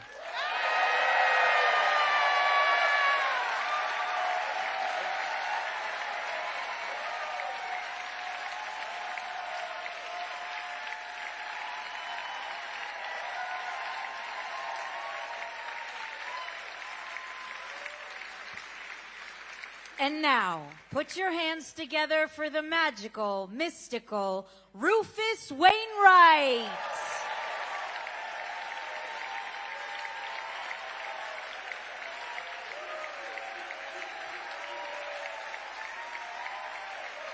Hello, everybody. Such a great honor to be here. And Jane told me that she wanted me to say before singing this song that the person who made it famous, the woman for whom it was written for, Miss Judy Garland, yes, she was a member of the committee for the First Amendment, and the man, the incredible lyricist Yip Harburg, who wrote the words to this next song. I wonder what I'm going to sing. He was actually blacklisted, and so yeah, it's been going on for a while, and let's stop it. Here we go.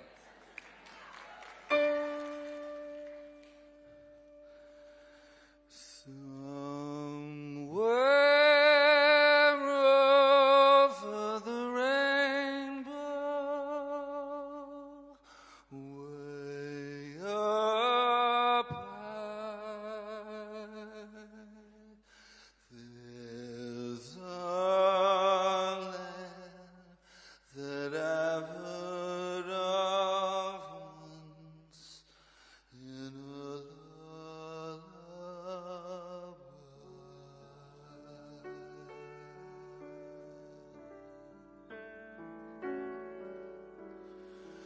Somewhere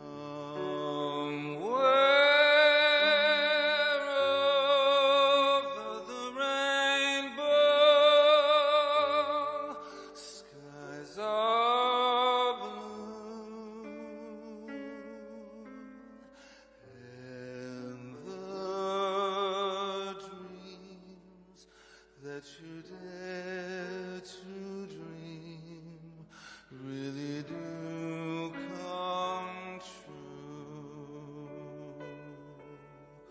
Someday I'll wish upon a star and wake up where the clouds are far behind me,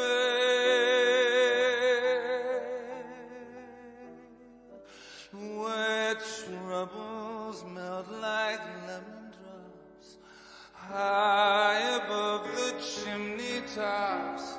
That's where you'll find me. Somewhere over the rainbow, bluebirds fly.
Please welcome to the stage Rabbi Rachel Timoner, Senior Rabbi of Congregation Beth Elohim, religious scholar and educator Dr. Hussein Rashid, and Reverend Adrian Thorne, Senior Minister of the historic Riverside Church.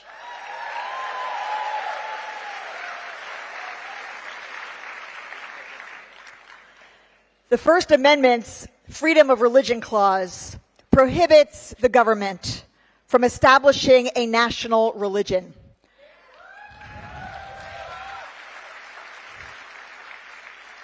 Or interfering with your ability to practice your faith.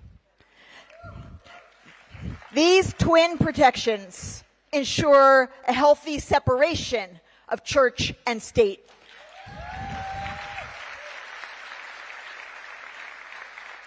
Allowing individuals to believe and practice or abstain entirely from any religion, any God.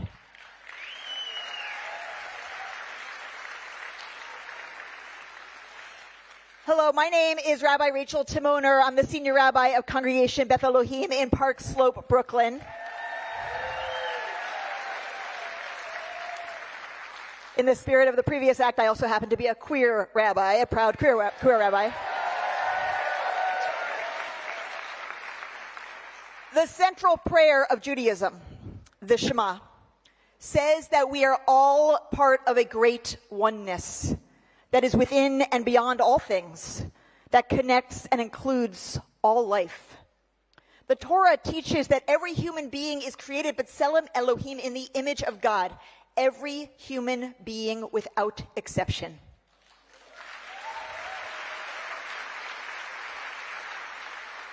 The Mishnah teaches that it is the diversity of human beings that testifies to God's greatness.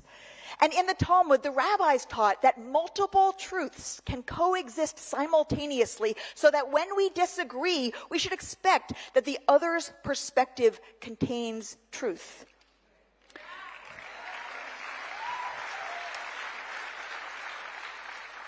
As American Jews, we have been grateful to live in a country that has recognized and safeguarded our religion and all other religions as legitimate expressions of faith. We have been grateful to live in a country that has protected us and others from the imposition of any religion by the state. These two ideas, the freedom to practice our religion and the freedom from religion, are essential to our safety and our belonging in America.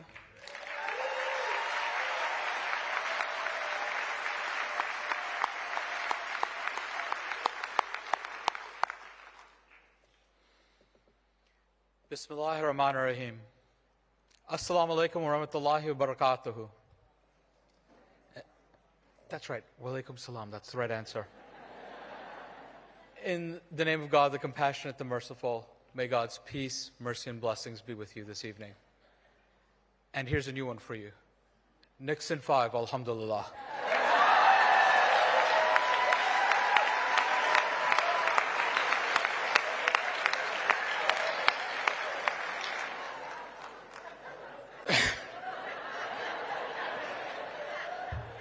I gotta get my lines in somehow. All right. My name is Hussein Rashid, and I'm an academic and a religious leader from a Shia Muslim background. And today we are about 3 days from entering a season of justice for us, where we'll begin the first month of the Muslim calendar, the month of Muharram. And during this month, the grandson of the Prophet Muhammad, peace be upon him and his family, my namesake, Hussein, Imam Hussein, peace be upon him, was martyred in Karbala, in modern-day Iraq, for daring to stand and act for truth and justice. When tyranny came, he said no, and gave his life for that. The Quran commands us to stand for justice, even against our own selves, and especially against the powerful. And that lesson applies, I think, to the First Amendment as well. The First Amendment was crafted, in part, so that the intra-Christian warfare that the framers of the Constitution knew would not happen here in the United States. Because religion and state power are a terrible, terrible mix.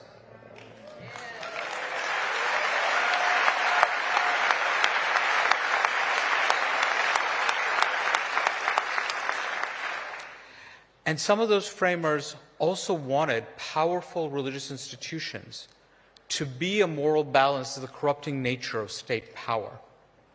And so we have to understand the First Amendment is about our ability to worship freely and to work for justice, especially against the powerful, because anything else would be un-American. Thank you.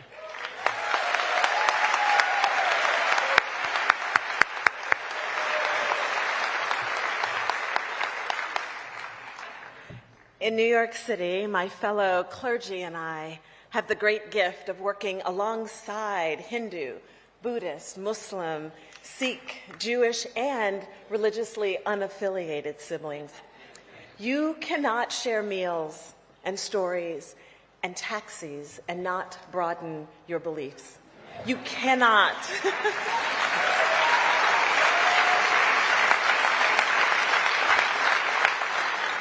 You cannot share prayers and petitions and tears and not experience a bigger idea of the God you were taught.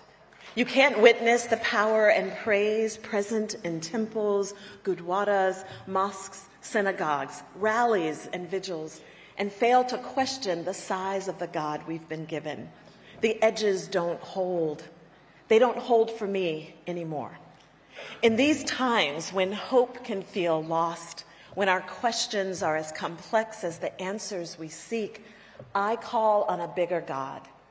The people who insist on any one religion's superiority have lost the meaning of God.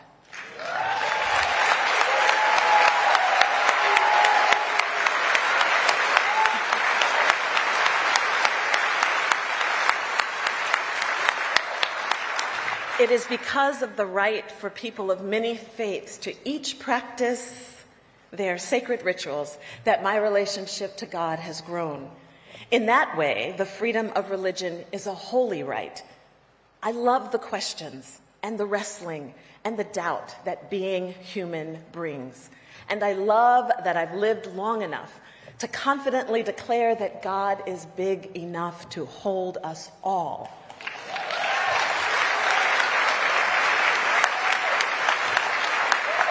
Yes, all our anger, all our disappointment, all our curiosity, all our delight, and all our joy. The God of the universe is big enough to hold all of who we are and all of what we carry. My faith is not weaker for it. In stretching its boundaries, it has only grown bigger. And for that, all I can say is thanks be to God. Every God for all of us.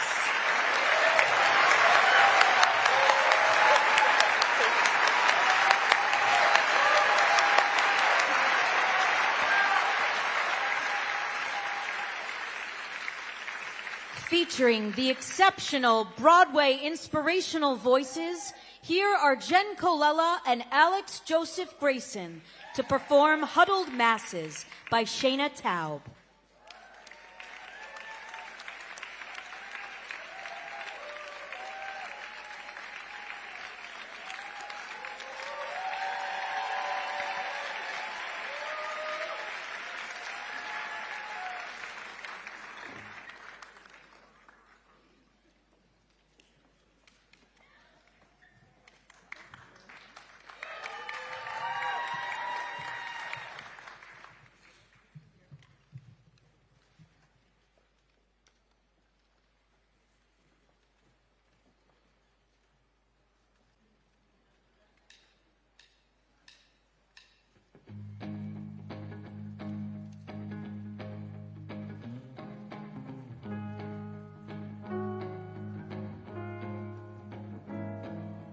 Once was a little boy who dreamed of preaching the gospel truth. He lived in a country with an evil king who was killing all the youth. His family fled the country in search of freedom's flame. He was raised a refugee. Jesus was his name. Give me your tired, your poor, your huddled masses on your teeming shore, yearning to breathe free.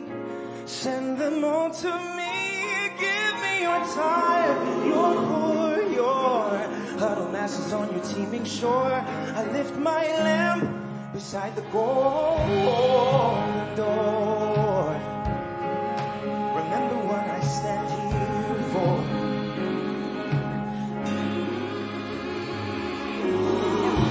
Little girl who dreamed of being a writer. She lived in a country with an evil king who burned people who prayed like her. Her family tried to flee it to keep their kid alive. Then was raised a refugee, just her diary survived.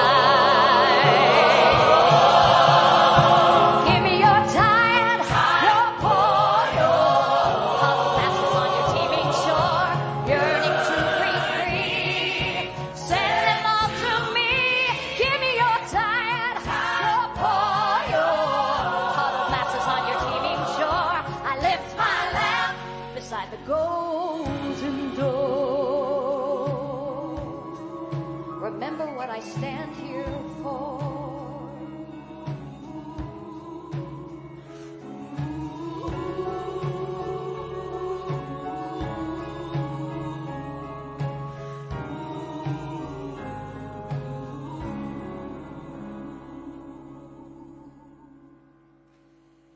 There once was a young man who dreamed of earning his degree. He lived in a country with an evil king who bombed his family. He flew to reach our border to start his life anew. He's detained today at JFK. We did not let him. We did not let him.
Please welcome two-time Academy Award winner, activist, and the most terrifying father-in-law in cinematic history, the legendary Robert De Niro.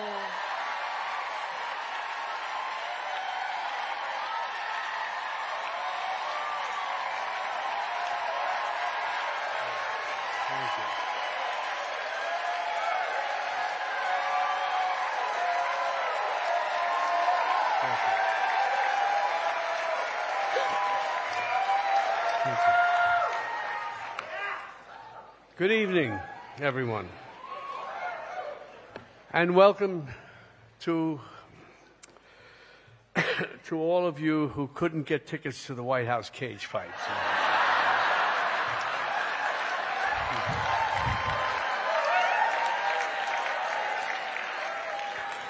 I'm devoted to our Constitution's First Amendment. All parts of it, not just the free speech part. That said, I'm pretty close to being a free speech absolutist. Even speech, I don't like, and there's plenty of that around. So when I hear something I don't like, I use my own free speech to respond.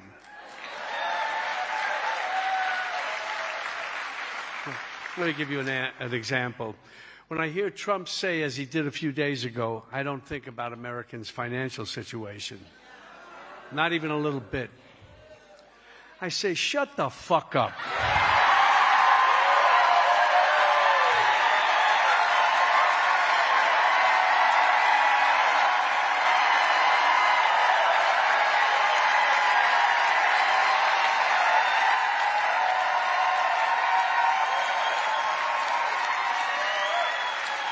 On Wednesday, Trump said, I love the inflation.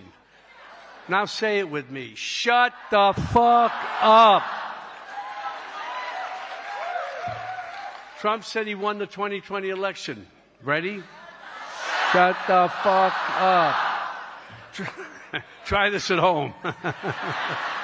Your young kids will especially enjoy it. Last September, along with many of us on stage tonight and many of you in the audience, I signed an ACLU letter protesting Jimmy Kimmel being taken off the air. The letter began, "We, the people, must never accept government threats to our freedom of speech." Well, of course. You're with me, right? Later, the letter stated, regardless of our political affiliation or whether we engage in politics or not, we all love our country. Still with me? Not so fast. The phrase, "we all love our country," stuck in my throat. Because our country isn't so lovable right now. I hate to say it, but loving our country is starting to sound like an abused spouse saying they love their abuser.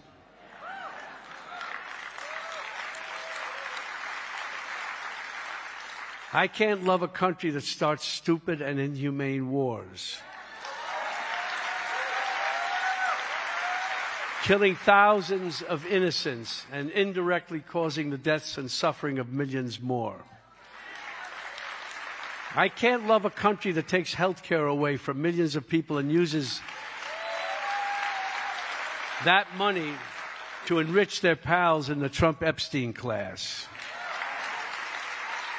I can't love a country that sends out masked militias to shoot citizens in the streets, torture our neighbors, and separate families. I can't love a country that's led by a racist, misogynist, xenophobic tyrant.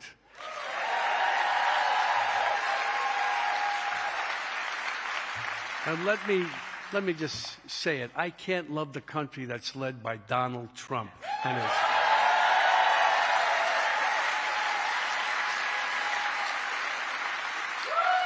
his sycophant Congress. For most of my life, of course, I did love this country. The United States of America welcomed my immigrant ancestors. It gave me, my family, and my fellow citizens such rich opportunities and extraordinary freedoms. I want to love my country again.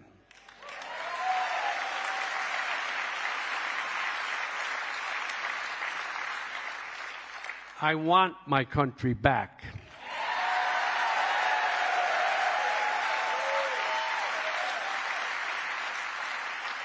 That's why I stand with the Committee for the First Amendment. And you, all of you. Together we rise up, we sing out, we keep organizing, and we fall in love again. Thank you.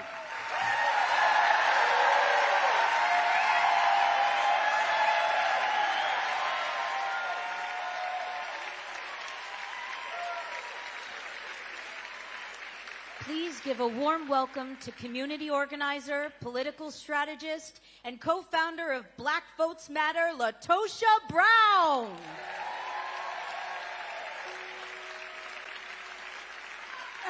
Ain't gonna let nobody turn me around, turn me around, turn me around. Ain't gonna let nobody turn me around. I'm gonna keep on walking, keep on talking, marching up to freedom's land. Injustice, sing with me.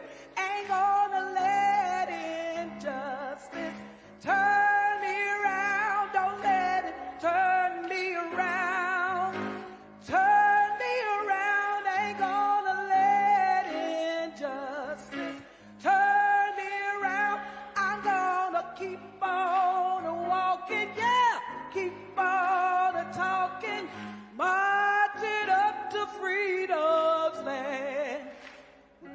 Well, the first thing I did wrong, I stayed in the wilderness a day too long. Keep your eyes on the prize and hold on, hold on. Well, the first thing I did right is the day I started to fight. Keep your eyes on the prize and hold on, hold on. Amen.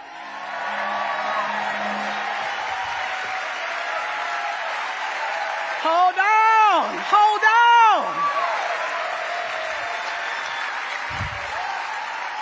Those are freedom songs. My people have always taught this nation how to sing its freedom songs because we know what it feels to be a caged bird, but we also know what it feels to lift every voice. Now, that's not a contradiction, nor that's a secret.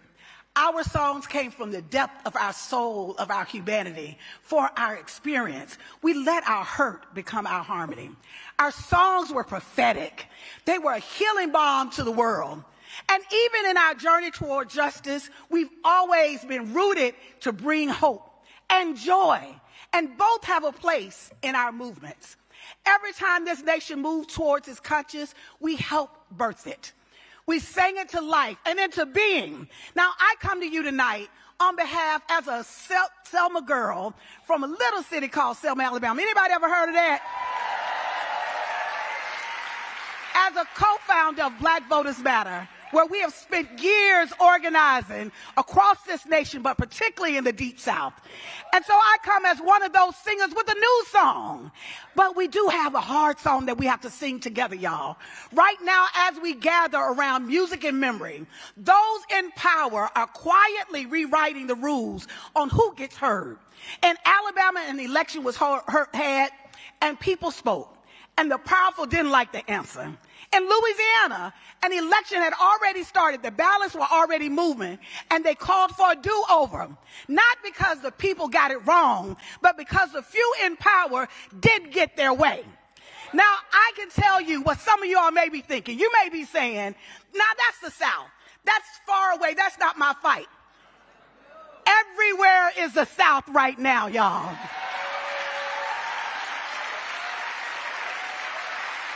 So I need you to hear me. The South is no longer just a place. It represents heartbreak, but it also represents hope. Because we are everywhere. Whatever they perfect on us, they will export to you. When they can change the rules of an election in the middle of an election for one people, they set the precedent for the entire nation. So today is the South. Tomorrow it'll be anyone that dares to dissent from the few who hold power. This is a litmus test. This is a rehearsal. Our fate has been tied to the fate of this nation, always. We have been its conscious since its very breath. And when they come for our voices, they're practicing how to come for yours. So let me say this. Silence has never been neutral. And cynicism is not a strategy. If you are not raising your voice in this moment against the injustice that is happening, you have chosen a side.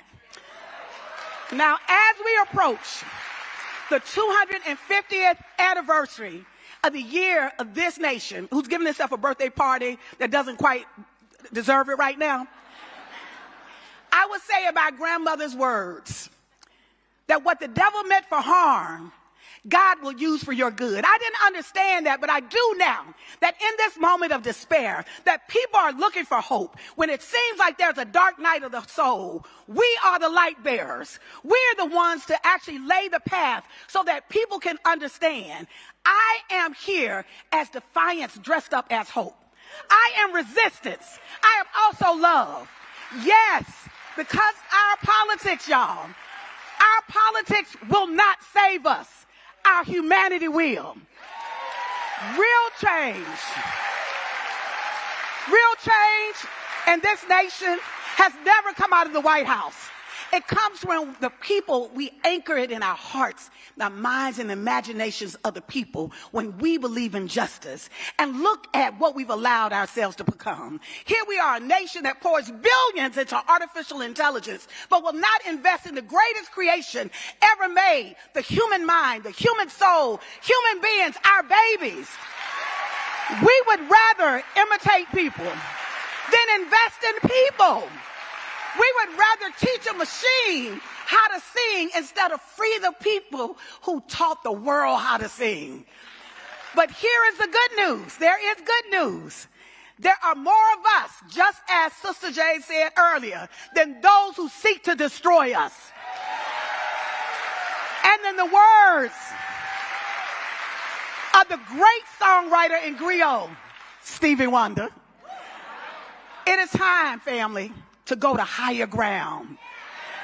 We have to go beyond seeing ourselves just as citizens of this nation.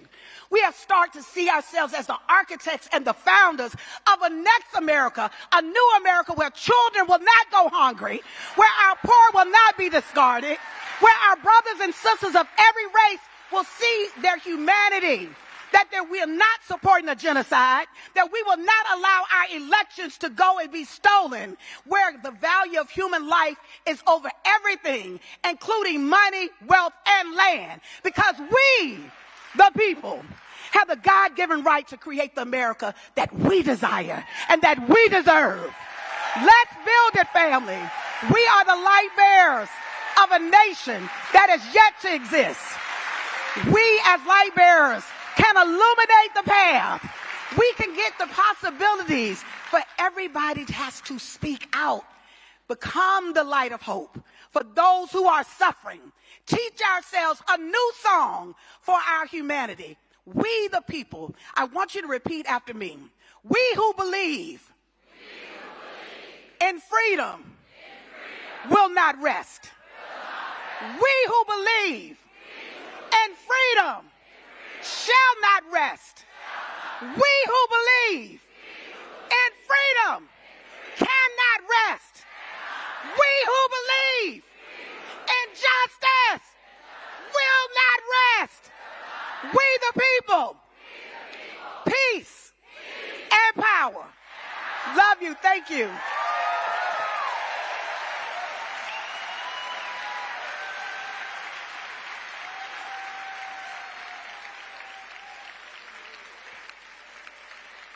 Please welcome to the stage singer, songwriter, poet, author, visual artist, and activist icon, Patti Smith.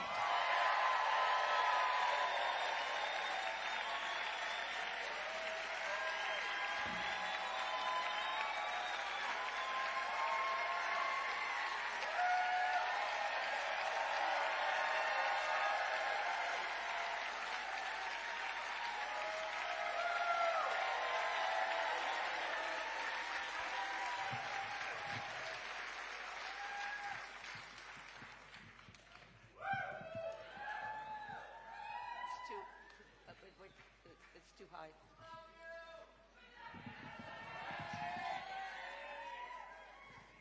little bit higher. Okay, thanks. Hello, everybody. So, no more words. All I can simply say, in the realm of activism, there are no stars. We are all in this together. And this song is for you.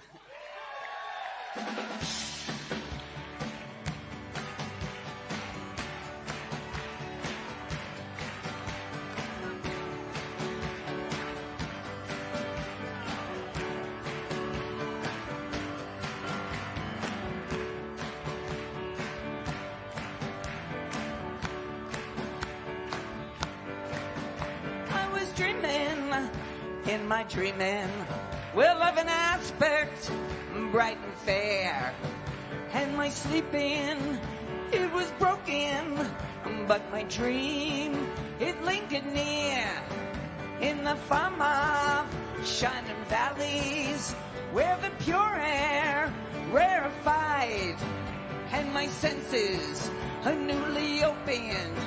I awaken into the cry that the people have the power to redeem the work of fools. Upon the meek, the graces shower. It's decreed the people rule. Come on, people have the power. Believe it. People have the power. Make it so. People have the power. People have the power. Whoa.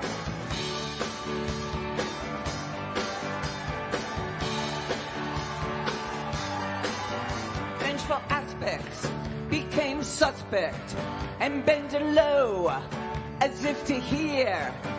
And the armies ceased advancing because the people had their ear.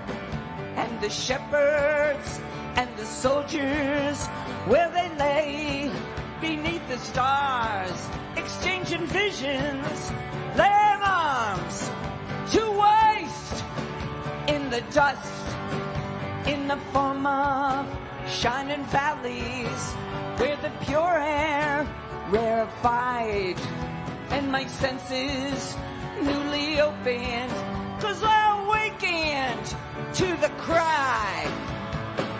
Come on! People have the power. Believe it! People have the power. Make it so! People have the power. People have the power!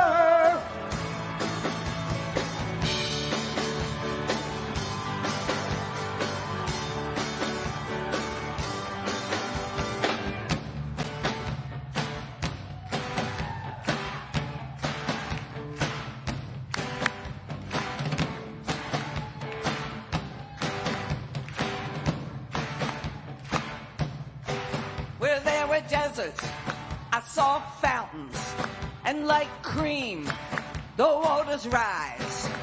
And we strolled, and there together, we none to laugh or criticize. Well, then the leopard and the lamb lay together, are truly bound. Well, I was hoping, in my hoping, to recall what I found. I was dreaming, in my dreaming, God knows, a pure view. As I surrender into my sleeping, I commit my dream to you. People have the power to dream. People have the power to vote. People have the power to march. People have the power to love. Power to dream. To rule.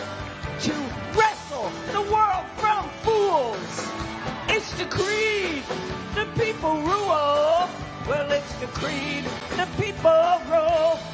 Listen, I believe everything we dream can come to pass through our union. We can turn the world around. We can turn the earth's revolution. People have the power. People have the power. People have the power. People have the power. Don't forget it. Use your voice. We the people.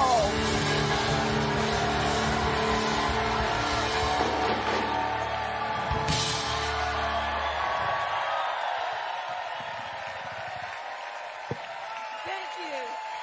Thank you, Jane Fonda.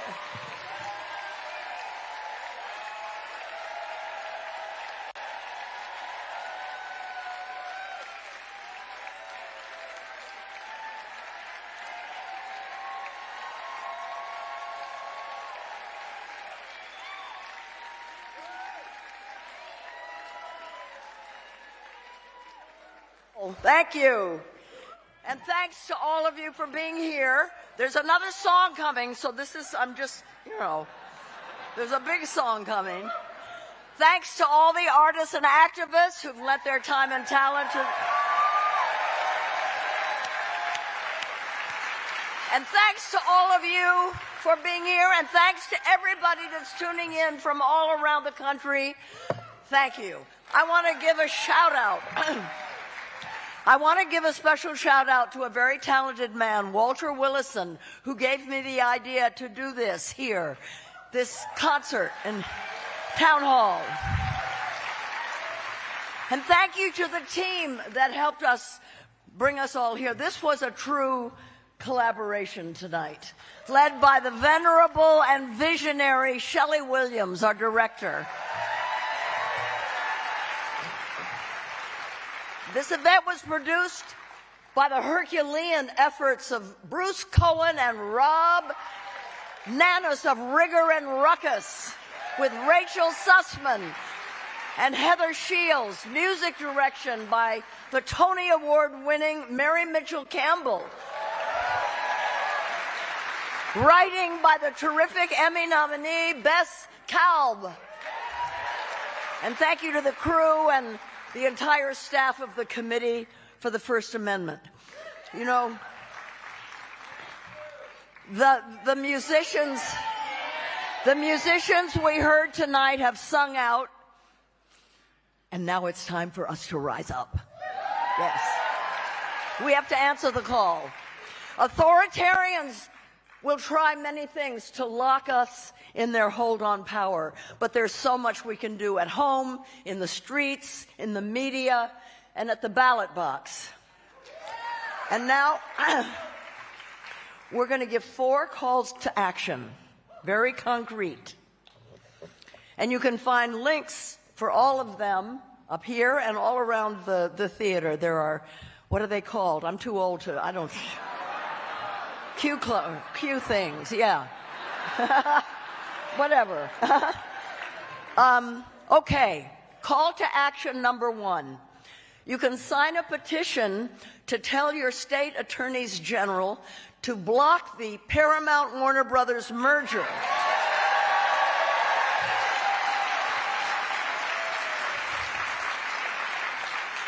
This is a direct attack on free speech, freedom of expression, decent costs of going to things. You're going to have to pay more if this merger comes through, and you're going to get a very thinned out kind of culture. It'll be flattened. Freedom of expression, independence, and diverse news. I have a personal stake in CNN. I don't want to see it go that way. You know what I'm saying? And sorry, I'm so sorry. Did you know that there's an election coming up? There's an election. Hey, yo, itty bitty. Woo!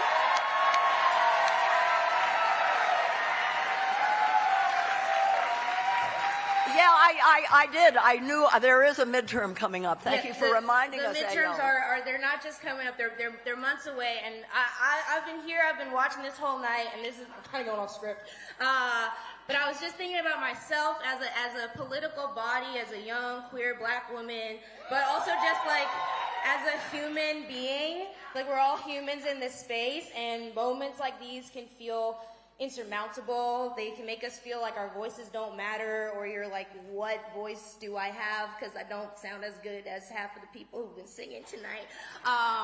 But that's wrong. It's a lie. And the powers that be know it. That's why they are actively trying to take away our right to vote, a right that people have died for. Moments like these, they can't feel futile. We can't let that happen to us. And there are a bunch of great initiatives that can help, like Black Votes Matter, and through the Freedom Summer Initiative. You don't just have to be black to join and to help out. You can donate. You can lead in your community. You can sign up to learn about this summer's events. So that was the second call to action, okay? Number two.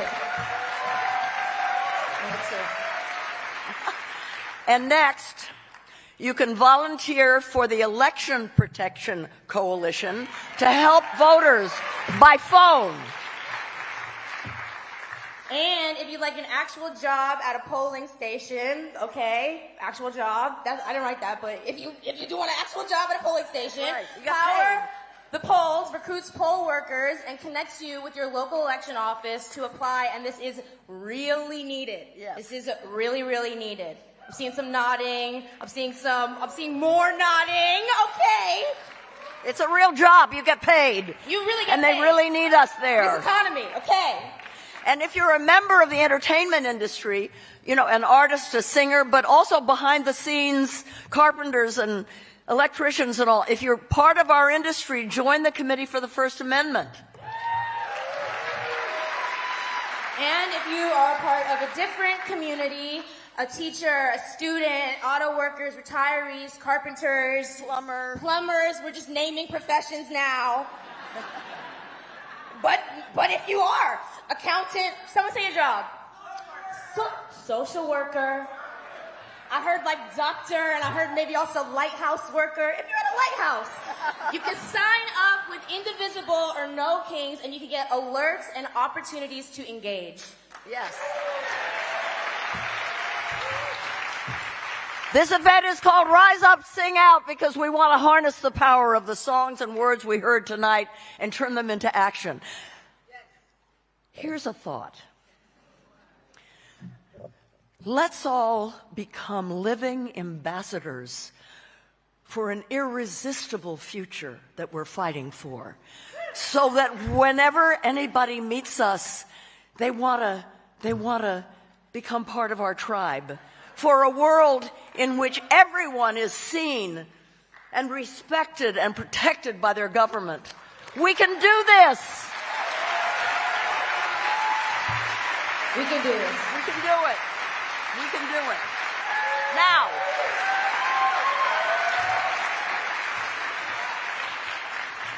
since this theater was built by the suffragists over 100 years ago, it's only fitting to give them the last word.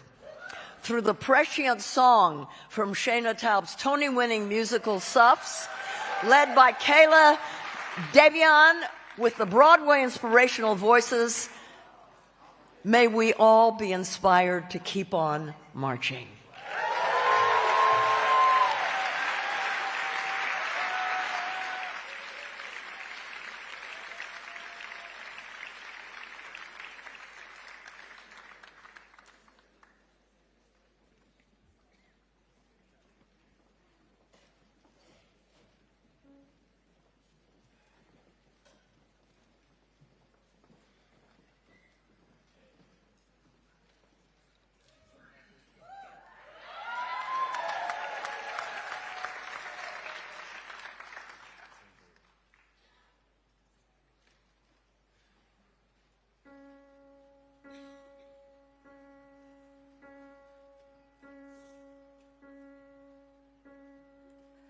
You won't live to see the future that you fight for.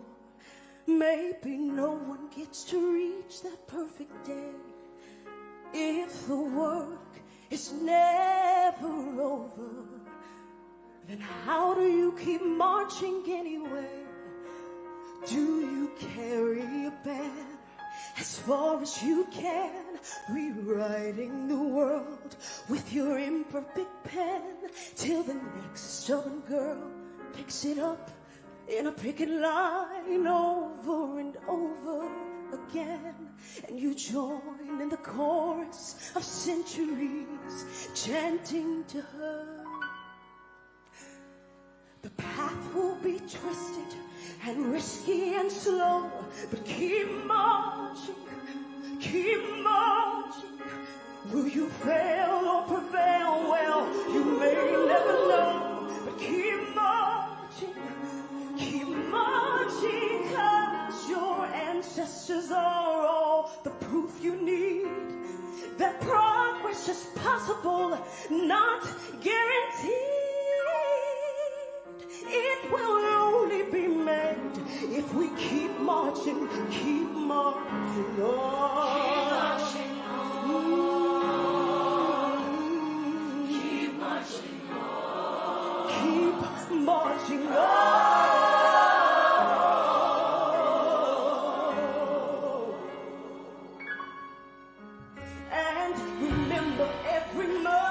you came from. Learn much from our successes and mistakes. Don't forget you're merely one of many others on the journey generation makes. We did not end in justice, and neither will you.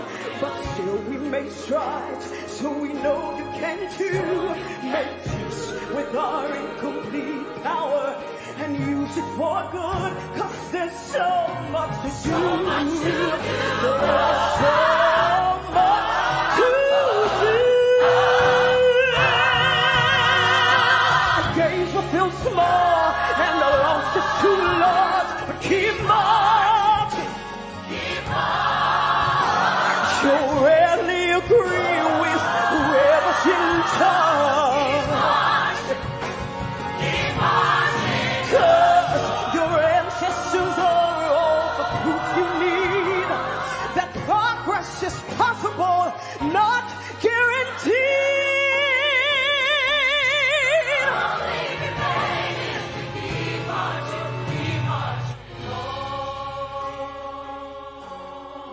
Keep marching on. Keep marching on. Keep marching on. Keep marching on. Keep marching on. Keep marching on. Keep marching on.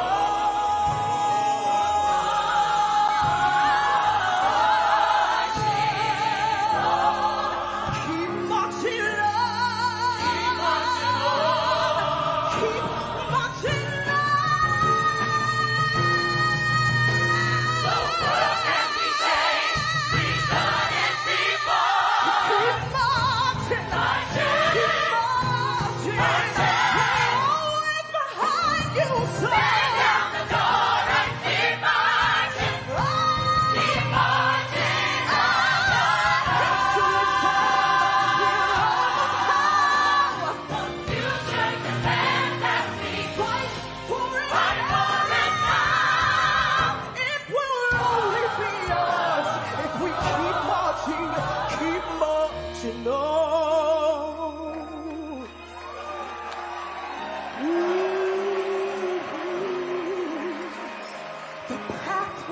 Twisted and risky and slow,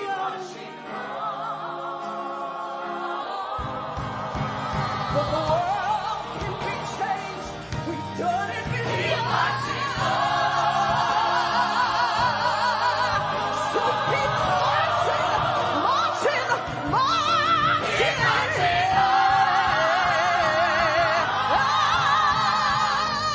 I'm not tired yet.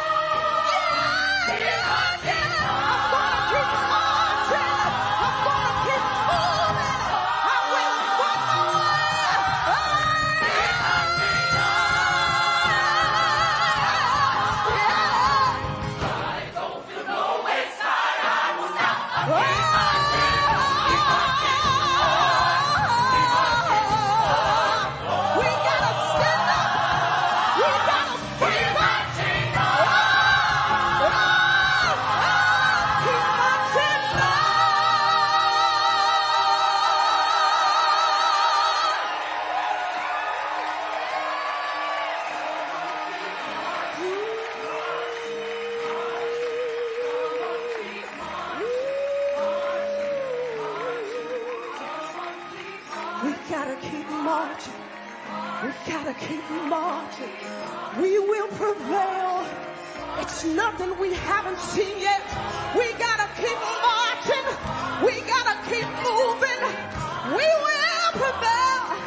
It ain't nothing we ain't seen yet. We gotta keep marching.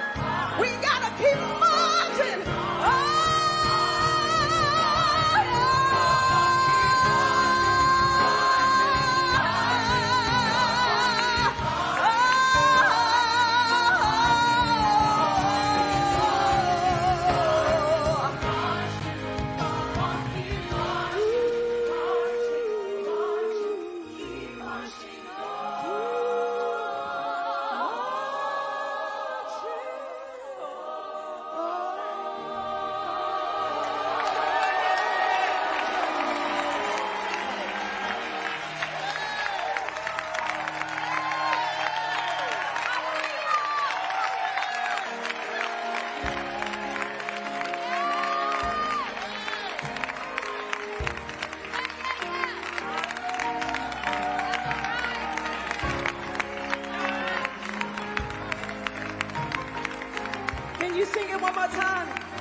on, keep marching. I want to hear you sing it. Come on.